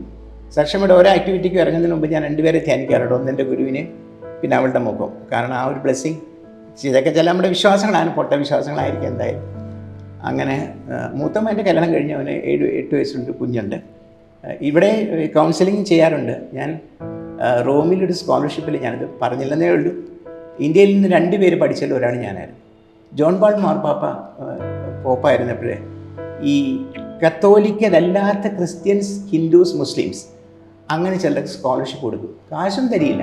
നമുക്കവിടെ ചെന്നാൽ സെൻറ്റ് തോമസ് യൂണിവേഴ്സിറ്റി, പരിശുദ്ധ പിതാവ് പഠിച്ച സ്ഥലമാണ്, പഠിപ്പിച്ചിട്ടുണ്ടെന്ന് തോന്നുന്നു. അവിടെ പഠിക്കാം. 3 to 6 monthsേ ഉള്ളൂ കോഴ്സ്. പക്ഷേ അത് മതി. ടോപ്പ് പ്രോസസ്സൊക്കെ എടുക്കുന്നത്. അത് പഠിച്ചു കഴിഞ്ഞ് ഇറങ്ങാം. ഫീസ് കൊടുക്കണ്ട. താമസം ഫ്രീ, ഭക്ഷണം ഫ്രീ, അങ്ങോട്ടും ഇങ്ങോട്ടുള്ള യാത്ര ചെലവ് ഫ്രീ. അത് വളരെ റിഗറസ് സെലക്ഷനാണ്. എങ്ങനെയോ അത്തവണ ഇന്ത്യൻ സെലക്ഷൻ കിട്ടിയ 2 പേരിൽ ഒരാൾ ഞാനായിരുന്നു. കുറേ വർഷം, 10-22 വർഷം മുമ്പാണ്. ATM ഒക്കെ ഞാൻ ആദ്യം റൂമിലാണ് കാണുന്നത്. പക്ഷെ അന്ന് ഈ പറഞ്ഞ മാതിരി വീൽ ചെയർ വേണ്ട. ഞാനൊന്ന് കാണിക്കാം. ഇങ്ങനെ എൽബോ ക്രച്ചസ് എന്ന് പറയും. ഇങ്ങനെ ഇവിടെ വെക്കണ്ട, ഇങ്ങനെ പിടിച്ച് നടക്കണം. അങ്ങനെ എൽബോ ക്രച്ചസ് എനിക്ക് 2 എണ്ണം അവിടെ ചെന്നപ്പം റൂമിൽ തന്നിരുന്നു. ടാക്സിയൊന്നും നമുക്ക് പിടിക്കാൻ പറ്റില്ല, ബസ്സിൽ തന്നെ. പക്ഷേ അന്നത്തെ കാലത്ത് പോലും, ഞാൻ എല്ലാ രാജ്യങ്ങളും നല്ലതാണെന്ന് പറയല്ല, ഒരു ബസ് വന്നാൽ അതിങ്ങനെ താഴും. നമ്മൾ നടന്നു മുമ്പ് ഒരു ബസ് വന്നാൽ അതിങ്ങനെ താഴും. പേയ്മെൻറ്റിൽ നിന്ന് നമുക്കിങ്ങനെ ചുമ്മാ കയറാം. നമുക്ക് പ്രത്യേകം സീറ്റുണ്ട്. ടിക്കറ്റ് ആരെങ്കിലും എടുത്തു തരും, എൻ്റെ പൈസ കൊടുത്താൽ മതി. അങ്ങനെ പിന്നെ കോളേജിലോട്ട് കയറുന്ന പാടായിരുന്നു.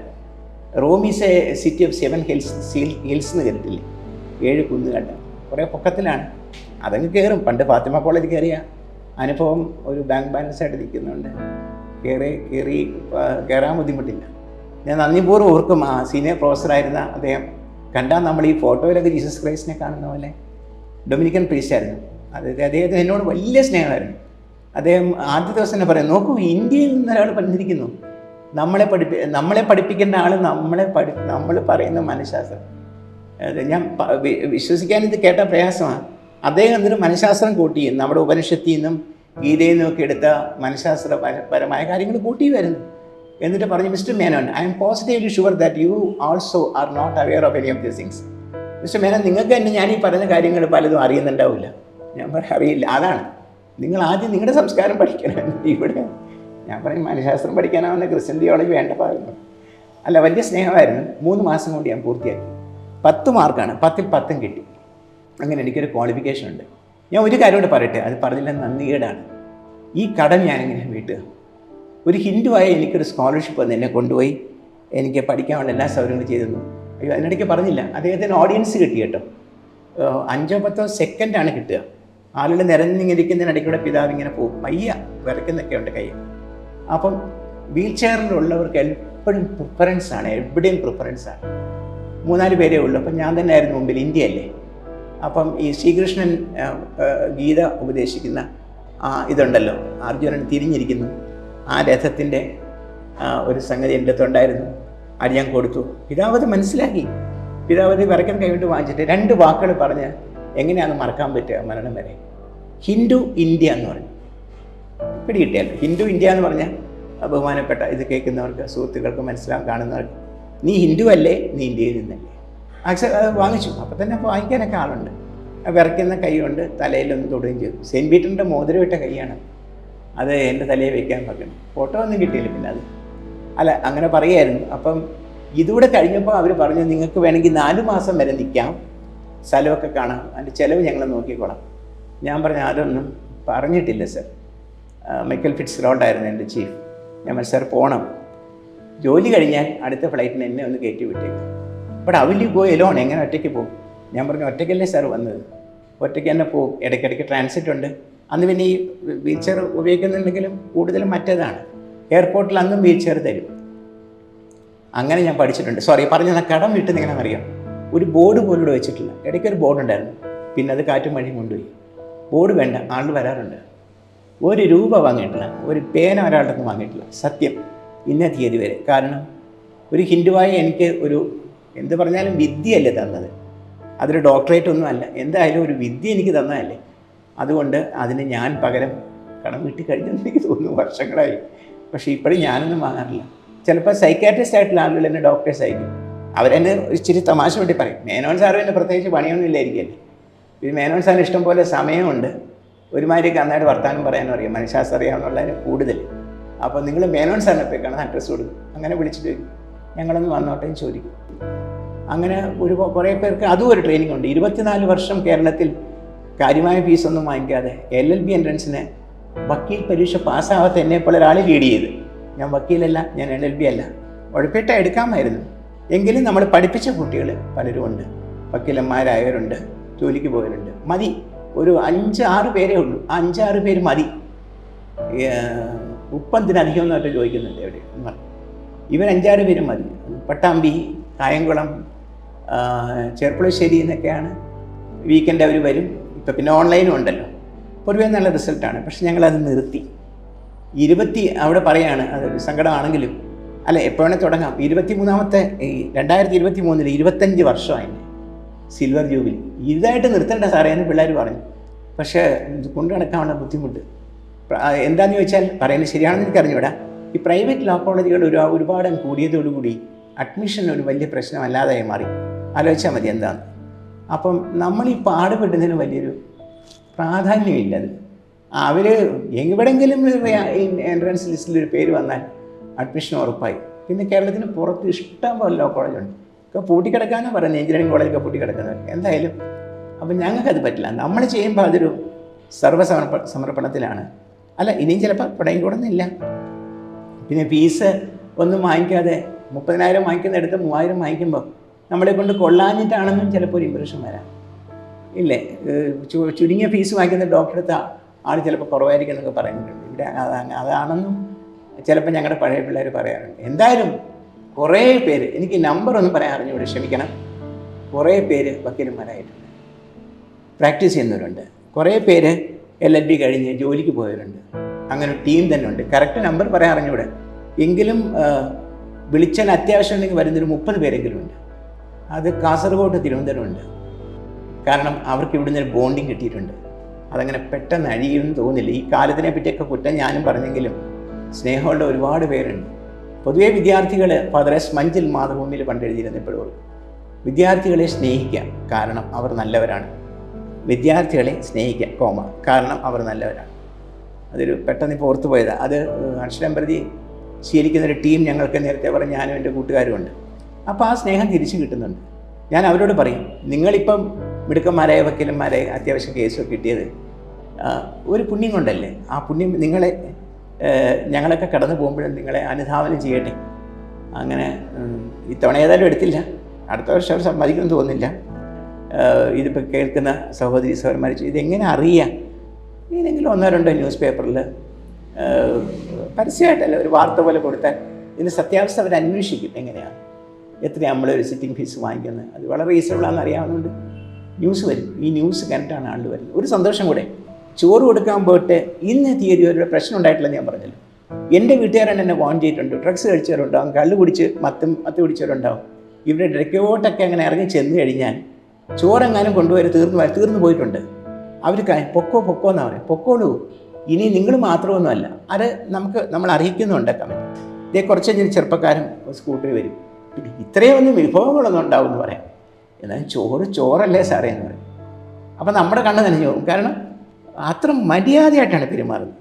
വളരെ ഒരു വലിയ എഡ്യൂക്കേറ്റഡ് ആയിട്ടുള്ള ആളുകളുള്ള ഒരു ഓഫീസ് ചെല്ലുമ്പോൾ പെരുമാറുന്ന പോലെ ഉള്ള പെരുമാറ്റം ഞങ്ങൾക്ക് ഈ പാലങ്ങളുടെ അടിയിൽ നിന്ന് കിട്ടിയിട്ടുണ്ട്. അപ്പോൾ നമ്മൾ വിലയിരുത്തണ്ട അങ്ങനെ. ഇനി നാളെ എന്തെങ്കിലും ദുരന്തം ഉണ്ടാവുമെന്ന് അറിഞ്ഞൂടെ.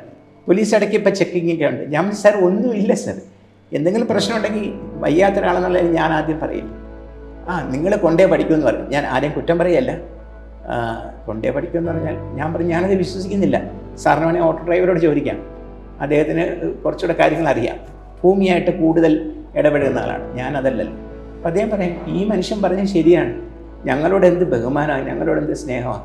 വീട്ടുകാർ കാണിക്കാത്ത സ്നേഹം ഈ റോഡിലുള്ളവർ കാണിക്കുന്നുണ്ട് സാറേ, ചോറില്ലേ കൊടുക്കുന്നില്ല. അങ്ങനെ ആ രീതിയിൽ തന്നെയാണ് ഇങ്ങനെ കുറേ കാര്യങ്ങൾ നമ്മൾ ചെയ്യുന്നുണ്ട്. ഒരു സിംഗിൾ പോയിൻ്റ് അല്ല, സിംഗിൾ പോയിൻ്റ് അല്ല. ഒരു ആവശ്യം വരുന്നു, നമ്മൾ റെസ്പോണ്ട് ചെയ്യുന്നു. അങ്ങനെ തന്നെ പറയാമില്ലേ, ഒരു മാങ്ങ വീണു, നമ്മളതിൻ്റെ അഴുക്കെല്ലാം കളഞ്ഞിട്ട് നമ്മൾ കഴിക്കുന്നതിൽ വേറെ കൊടുക്കുന്നൊക്കെ പറഞ്ഞ പോലെ ആവശ്യം എപ്പോഴും ഏത് നിമിഷം എവിടെ നിന്നും വരാം. നമ്മൾ തയ്യാറായിരിക്കണം. ആരും റെഡിയെന്ന് നമ്മുടെ ഗുരു ചോദിക്കുന്നത് തോന്നും. അത് കുറച്ച് പ്രയാസങ്ങളുണ്ട് ചിലപ്പോഴെങ്കിലും. പലതും അങ്ങനെ നടന്നു പോകുന്നുണ്ട്. അപ്പോൾ ഇന്നത് എന്ന് കറക്റ്റായിട്ട് പോയിൻ്റ് ഔട്ട് ചെയ്യാൻ പറ്റില്ല. ഈ ചിലരെങ്കിലും ചോദിക്കാറുണ്ട് ഇതൊക്കെ നടത്തിക്കൊണ്ട് എന്ത് നടത്തണമെങ്കിലും ഇപ്പോൾ പണം വേണമല്ലോ. അപ്പോൾ അതെങ്ങനെയാണ്? ഞാൻ നേരത്തെ പറഞ്ഞ വലിയ പ്രോജക്റ്റിന് ഷിപ്പ്യാർഡ് പോയി. പക്ഷെ അല്ലാത്ത പല കാര്യങ്ങളും വരുമല്ലോ. എൻ്റെ പഴയ സ്റ്റുഡൻസ് സഹായിക്കാറുണ്ട്. ഒന്നും പറയാതെ തന്നെ 500-1000 ബാങ്കിലേക്ക് വരും. അതെ, പക്ഷെ അതുകൊണ്ടൊന്നും നിൽക്കാനൊക്കാതെ വന്ന ചില ഘട്ടങ്ങളുണ്ട്. ഒരു 20 വർഷം മുമ്പ് ഈ ഭാര്യയുടെ, ഞാൻ സത്യം തന്നെ പറയാം, ചികിത്സയുടെ ചിലവും എല്ലാം, ചികിത്സ എന്നും ചിലവുള്ളൊരു കാര്യം തന്നെയാണ് ഏത് ആശുപത്രിയായി. അങ്ങനെ വന്നു, ബ്ലേഡ് കമ്പനി വരെ പോകേണ്ടി വന്നിട്ടുണ്ട്. ബ്ലേഡ് കമ്പനി എന്ന് പറഞ്ഞാൽ ഞാൻ വിസ്തരിക്കേണ്ട ആവശ്യമില്ല. ഈ ബ്ലേഡ് കമ്പനിയെ ഒരിക്കലും ഇല്ലാതാക്കാൻ പറ്റില്ല. അതിന് ചില ആസുരിക ശക്തി പോലെയാണ്, അത് എല്ലാ കാലത്തും ഉണ്ടാവും. അത്രയും പറഞ്ഞാൽ വർഷപ്പെടുന്നു. അപ്പം അതിൻ്റെ പലിശ എങ്ങനെയാണെന്നറിയാമല്ലോ. അവിടെ എനിക്കൊരു ചെറിയൊരു പരാതി സമൂഹത്തിനുണ്ട്. അത് ബാങ്കുകൾ കുറച്ചുകൂടെ ഒരു ദാക്ഷിണ്യം കാണിച്ചാൽ, എനിക്കും ഒരു ബാങ്ക് അക്കൗണ്ട് ഉള്ള ബാങ്കിൻ്റെ പേര് പറയുന്നില്ല, ചെറുതായാലും വലുതായാലും ഒരു എമൗണ്ട് ഉണ്ടല്ലോ നമ്മൾ ജോലി എടുക്കുന്നത്. അപ്പം അങ്ങനെ ഉള്ള ബാങ്കുകൾ ഒരു സഹകരണം ഈ തന്നാലേ ഈ ഡിസബിലിറ്റി ഉള്ള ആളുകൾ അവരായാലും ഓടിപ്പോകില്ലല്ലോ എന്തായാലും. പിന്നെ ഒരു ഇൻറ്റഗ്രിറ്റി ഒക്കെ ഉള്ളവരായിരിക്കും. അപ്പം തന്നിരുന്നെങ്കിൽ ഈ ബ്ലേഡ് കമ്പനിക്കാരുടെ അടുത്ത് നമ്മൾ രക്ഷപ്പെട്ടു പോകാൻ. എനിക്ക് പറ്റിയത് തന്നെ, ഞങ്ങളുടെ തലവെച്ച് കൊടുത്തത് ബ്ലേഡ് കമ്പനി പോലെ, ബ്ലേഡ് കമ്പനി ഒക്കെ സൈഡിൽ കൂടെ നടത്തുന്ന ആളുകളുടെ ഇതിലായിപ്പോയി. ഒരു ബാങ്കാണ് എന്തായാലും അങ്ങനെ വരില്ല. അപ്പോൾ ഇതിങ്ങനെ കയറി വരില്ല. അങ്ങനെ വന്നപ്പം കുറച്ച് സ്ഥലമുള്ളത് പോയി. PSC കോച്ചിങ്ങും ഒക്കെ നമ്മൾ ചെയ്യുന്നുണ്ട്. വലിയ പബ്ലിസിറ്റി ഒന്നുമില്ല, അറിഞ്ഞു വരുന്നവരാണ് കൂടുതലും. കുറേ നാളുകളായിട്ട് ആളുകൾ ഇന്ന് ചോദിക്കാറുണ്ട് PSC കോച്ചിങ്. പിന്നെ ജനറൽ ഇംഗ്ലീഷ്, എന്തെങ്കിലും ഒരു ചെറിയ ഫീസ്, നാം കെ വാസേ എന്ന് പറയില്ല, അങ്ങനെ ചെയ്തിട്ട് അത് നമ്മൾ ചെയ്യുന്നുണ്ട്. കുറേ പേർക്ക് അതിൻ്റെ പ്രയോജനം കിട്ടിയിട്ടുണ്ട്. പൊതുവേ എന്നാലും എന്താണ് ഈ വയ്യാത്തവരോട് പറയാനുള്ളതെന്ന് ചോദിച്ചു കഴിഞ്ഞാൽ, പൊതുവേ വയ്യാത്തവർക്കിടയിലും അവരും മനുഷ്യരാണ്. അത്യാവശ്യം അസൂയയും കുഞ്ഞായ്മയൊക്കെ ഉണ്ട് കേട്ടോ.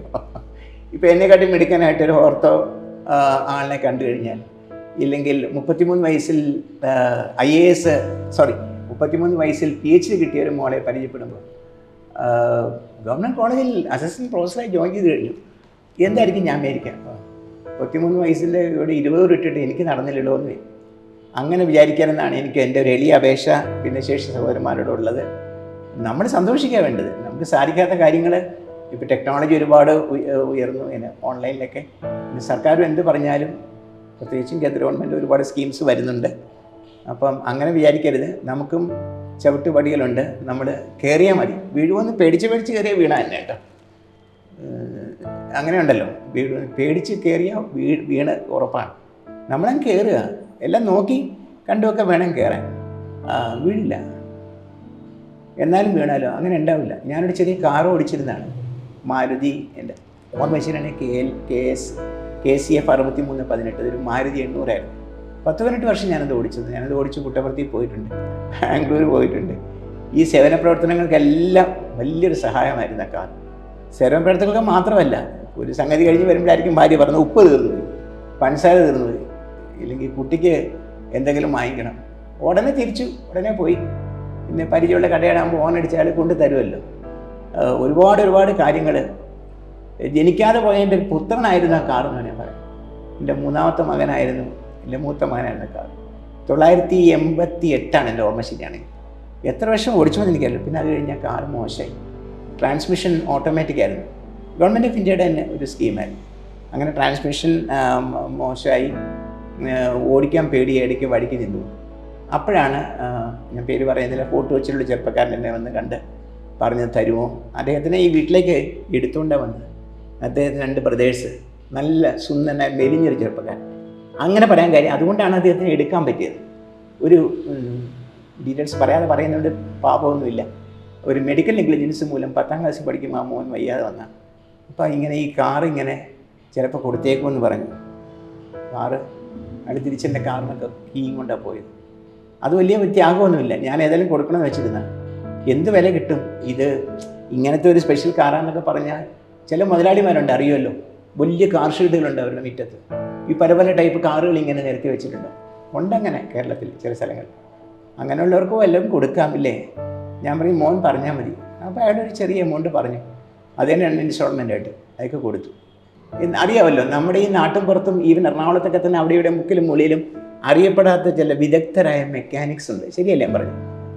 എല്ലാ അർത്ഥത്തിലും ഏത് മെഷീനും നന്നാക്കാൻ അറിയുന്ന, അങ്ങനെ പള്ളുരുത്തിയിലും മറ്റുള്ള ഒരു ജീനിയസ് ആയിട്ടുള്ള മെക്കാനിക് ഈ ട്രാൻസ്മിഷൻ, ജാപ്പനീസ് ട്രാൻസ്മിഷൻ പുള്ളി ശരിയാക്കി കൊടുത്തു.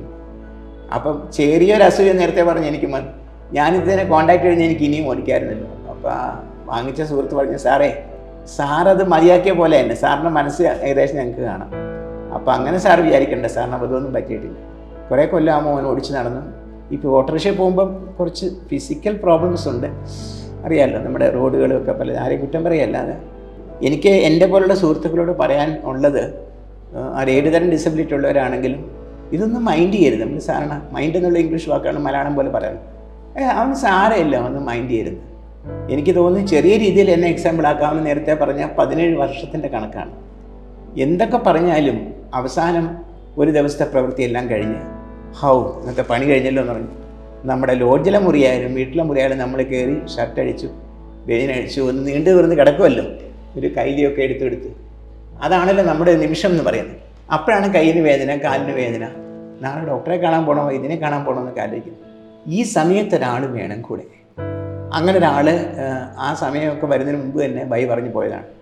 അപ്പം ഇതെല്ലാം ചോദ്യവും ഉത്തരവൊക്കെ പഠിക്കുന്നത് ഞാൻ തന്നെയാണ്. അങ്ങനെ ഒരു ജീവിതത്തിൽ കൂടെ പോകുന്ന ഒരാളെന്ന നിലയ്ക്ക് ഞാൻ പറയുന്നു, ഒന്നും ഒരു പ്രശ്നമേ അല്ല. ഇതൊരു സിനിമയിലെ സ്റ്റാറിൻ്റെ ഡയലോഗാണ്, നിങ്ങൾ വിചാരിക്കരുത്. ഒന്നും ഒരു പ്രശ്നമല്ല. നമ്മളാണ് തീരുമാനിക്കുന്നത് നമ്മുടെ ജീവിതം എങ്ങനെയാണ് കൊണ്ടുപോകേണ്ടത്. അങ്ങനത്തെ ധൈര്യത്തോടുകൂടി നമ്മൾ മുമ്പോട്ട് പോകുകയാണെങ്കിൽ വലിയൊരു ഉപകാരം നമ്മുടെ വീട്ടിലുള്ളവർക്ക് ചെയ്തിരിക്കുന്നുണ്ട്. ഇപ്പോൾ എൻ്റെ 2 മക്കളും തൽക്കാലം വെളിയിലാണ്. അപ്പോൾ അങ്ങനെ പറഞ്ഞു വരുമ്പം ഈ വീട്ടിൽ ഞാൻ ഒറ്റയ്ക്കാണ്. ഭാഗ്യത്തിന് പണിത വീട് ചെറുതായതുകൊണ്ട് അങ്ങനെ കണ്ടമാനം സ്ഥലമൊന്നുമില്ല. ഉറക്കം വിളിച്ചു കഴിഞ്ഞാൽ അടുക്കളയ്ക്ക് അപ്പുറം കേൾക്കാം. കൊച്ചു കാര്യങ്ങളില്ല. പെട്ടെന്നായിരിക്കും ഒരു തീപ്പെട്ടി തീർന്നു പോകുന്നു, ഇല്ലെങ്കിൽ എന്താ പറയുക, കുറച്ച് പഞ്ചസാര അല്ലെങ്കിൽ ഉപ്പ് തീർന്നു പോകുന്നു. അപ്പോൾ അതിന് ഓട്ടോ വിളിക്കുമ്പോൾ കിട്ടത്തില്ല. ഇനി നമ്മൾ അതിന് കൊടുക്കുന്നതിൻ്റെ ഇരട്ടി ഓട്ടോ. ഇതൊന്നും ഒരു പ്രോബ്ലം അല്ല. അവിടെ എൻ്റെ കണക്കൂട്ടിൽ തെറ്റിയുണ്ടാ. ഇന്നലെ പോയപ്പോൾ ഇതൂടെ കണക്കാക്കായിരുന്നില്ല, അല്ലെങ്കിൽ എങ്ങനെയെങ്കിലുമൊക്കെ അത് മാനേജ് ചെയ്യാൻ പറ്റും നോക്കി. സോ അത് പറഞ്ഞു നിർത്തട്ടെ. ബുദ്ധിമുട്ടുകൾ നമുക്ക് മറ്റുള്ളവരെക്കാട്ടിയും കുറച്ച് കൂടുതലാണ്. വേറെ ആൾ നമ്മുടെ ബുദ്ധിമുട്ട് പെട്ടെന്ന് മനസ്സിലാവില്ല. ഇപ്പം ഞാൻ നടക്കുമ്പോഴോ, ഞാൻ ഓട്ടോറിക്ഷ കയറുമ്പോഴോ ഇറങ്ങുമ്പോഴോ, ഇല്ലെങ്കിൽ ഓരോ കാര്യങ്ങൾ ഞാൻ മാനേജ് ചെയ്യുമ്പോഴോ, എന്തിന് തീപ്പെട്ടി ഉരച്ച് വിളക്ക് കത്തിച്ചു, അത് അണഞ്ഞു പോയി, ഒന്ന് കുനിഞ്ഞ തീപ്പെട്ടി എടുത്ത് ഒന്നുകൂടെ കത്തിക്കുന്നതിൻ്റെ ബുദ്ധിമുട്ട് തന്നെ എൻ്റെ ശരീരം ചെറിയൊരു സ്ട്രെയിൻ എടുക്കുന്നുണ്ടെന്ന് എനിക്ക് മാത്രമേ അറിയൂ. കണ്ടിരിക്കുന്ന ആൾക്കൊന്നും തോന്നിയില്ല, കാരണം അതൊരു സാധാരണ ശരീരമുള്ള ആളാണ്. അതൊന്നും ഒരു പ്രശ്നമാക്കാതിരിക്കുക. എനിക്കും ഒരു പ്രശ്നമില്ലെന്ന് വിചാരിച്ചു കഴിഞ്ഞാൽ എനിക്കും ഒരു പ്രശ്നമില്ല. അങ്ങനെ നമുക്ക് മുമ്പോട്ട് പോകാൻ പറ്റും. അങ്ങനെ മുമ്പോട്ട് പോകുമ്പോൾ ഞാൻ പറഞ്ഞു തന്ന ഇതായിരുന്നു ഇടയ്ക്ക് മുറിഞ്ഞു പോയത്. നമ്മുടെ വീട്ടിലുള്ളവർക്ക് ഒരു ആത്മവിശ്വാസമായി, അവൻ്റെ കാര്യം അവൻ നോക്കുന്നുണ്ട്. എൻ്റെ 2 മക്കളോട് ഞാൻ പറഞ്ഞ അതാണ്. 2 പ്രാവശ്യമായിട്ട് അവർ പോയെങ്കിലും ഞാൻ പറഞ്ഞു, എന്നെ ഓർത്ത് നിങ്ങൾ വിഷമിക്കരുത്. ചില സിനിമയിലൊക്കെ കാണുന്ന പോലെ, അല്ലെങ്കിൽ നോവലിൽ ലേഖനങ്ങളെ കാണുന്ന പോലെ അച്ഛൻ അമ്മയും കൂടെ ഇങ്ങനെ പല്ലൊക്കെ പോയി ഇങ്ങനെ വടിയിടിച്ച് നിൽക്കുന്നു, മക്കൾ വിദേശത്ത് പറഞ്ഞു നടക്കുന്നു. ഞാൻ പറഞ്ഞു, ഞാൻ അങ്ങനെ അച്ഛനല്ല, I am a father with a difference. ഞാൻ വ്യത്യസ്തനായ ഒരു അച്ഛനാണ്. നിങ്ങളെൻ്റെ മക്കളാണ്. നിങ്ങൾ 2 പേരും നിങ്ങളുടെ അമ്മയുടെ വേർപാടിൻ്റെ വേദന അറിഞ്ഞതുമാണ്. ഒന്നും നമ്മളെ ബാധിക്കില്ല. നമുക്ക് ഇനിയും നിങ്ങൾക്ക് തീർച്ചയായിട്ടും ഒരുപാട് കാര്യങ്ങൾ ഇനിയും കടമകൾ തീർക്കാനുണ്ട്. ഭഗവാനോട് ഗുരുവിനോടുള്ള കടപ്പാടലുണ്ട്. അപ്പം നിങ്ങളിപ്പോൾ പോയിട്ട് വലിയ താമസമല്ല വരിയില്ലേ, അതുവരെ ഞാനിവിടെ ഉണ്ടാവും. അഥവാ ഞാനിനി കുറച്ച് നേരത്തെ പോയാൽ തന്നെ അതൊക്കെ ചെയ്യേണ്ടതൊക്കെ ചെയ്തിട്ട് തന്നെ പോകുള്ളൂ. അവർ പറഞ്ഞ് എന്തിനാ ഇപ്പം ഇങ്ങനെയൊക്കെ സംസാരിക്കുന്നത്, നേരത്തെ പോവുക അല്ലെങ്കിൽ താമസിച്ച് പോകാൻ. അവല്ല, പറയേണ്ടത് പറയണമല്ലോ. അപ്പോൾ എല്ലാ മതങ്ങളിലും എനിക്ക് പിള്ളേരുണ്ട്. ഒരു അധ്യാപകന് അങ്ങനെ ആയിരിക്കുമല്ലോ. ചില കുട്ടികൾ ഇവിടെ വന്ന് നിസ്കരിക്കാറുണ്ട്. അവർ ധൃതിയിലായിരിക്കും, വീട്ടിലെത്താൻ സമയമില്ല, നിസ്കരിച്ചോട്ടെ ചോദിക്കും. ഞാൻ ഒന്ന് മാറിയില്ല, അവിടെ സാധനങ്ങളൊക്കെ ഉണ്ടല്ലോ, തോർത്ത് വരുമോ, പായുണ്ട്. ഇതാ ഈ പായിരിക്കുന്ന മാസത്തിൽ അരുതികളായിട്ട് വല്ലപ്പോഴെങ്കിലും വരുന്നവർക്ക് നിസ്കരിക്കാനാണ്. സായി ഭജനയ്ക്ക് മാത്രമല്ല. അല്ല, ഞാൻ പറഞ്ഞു എന്നുള്ളതേ ഉള്ളൂ, പറയണമെന്ന് വെച്ചാൽ.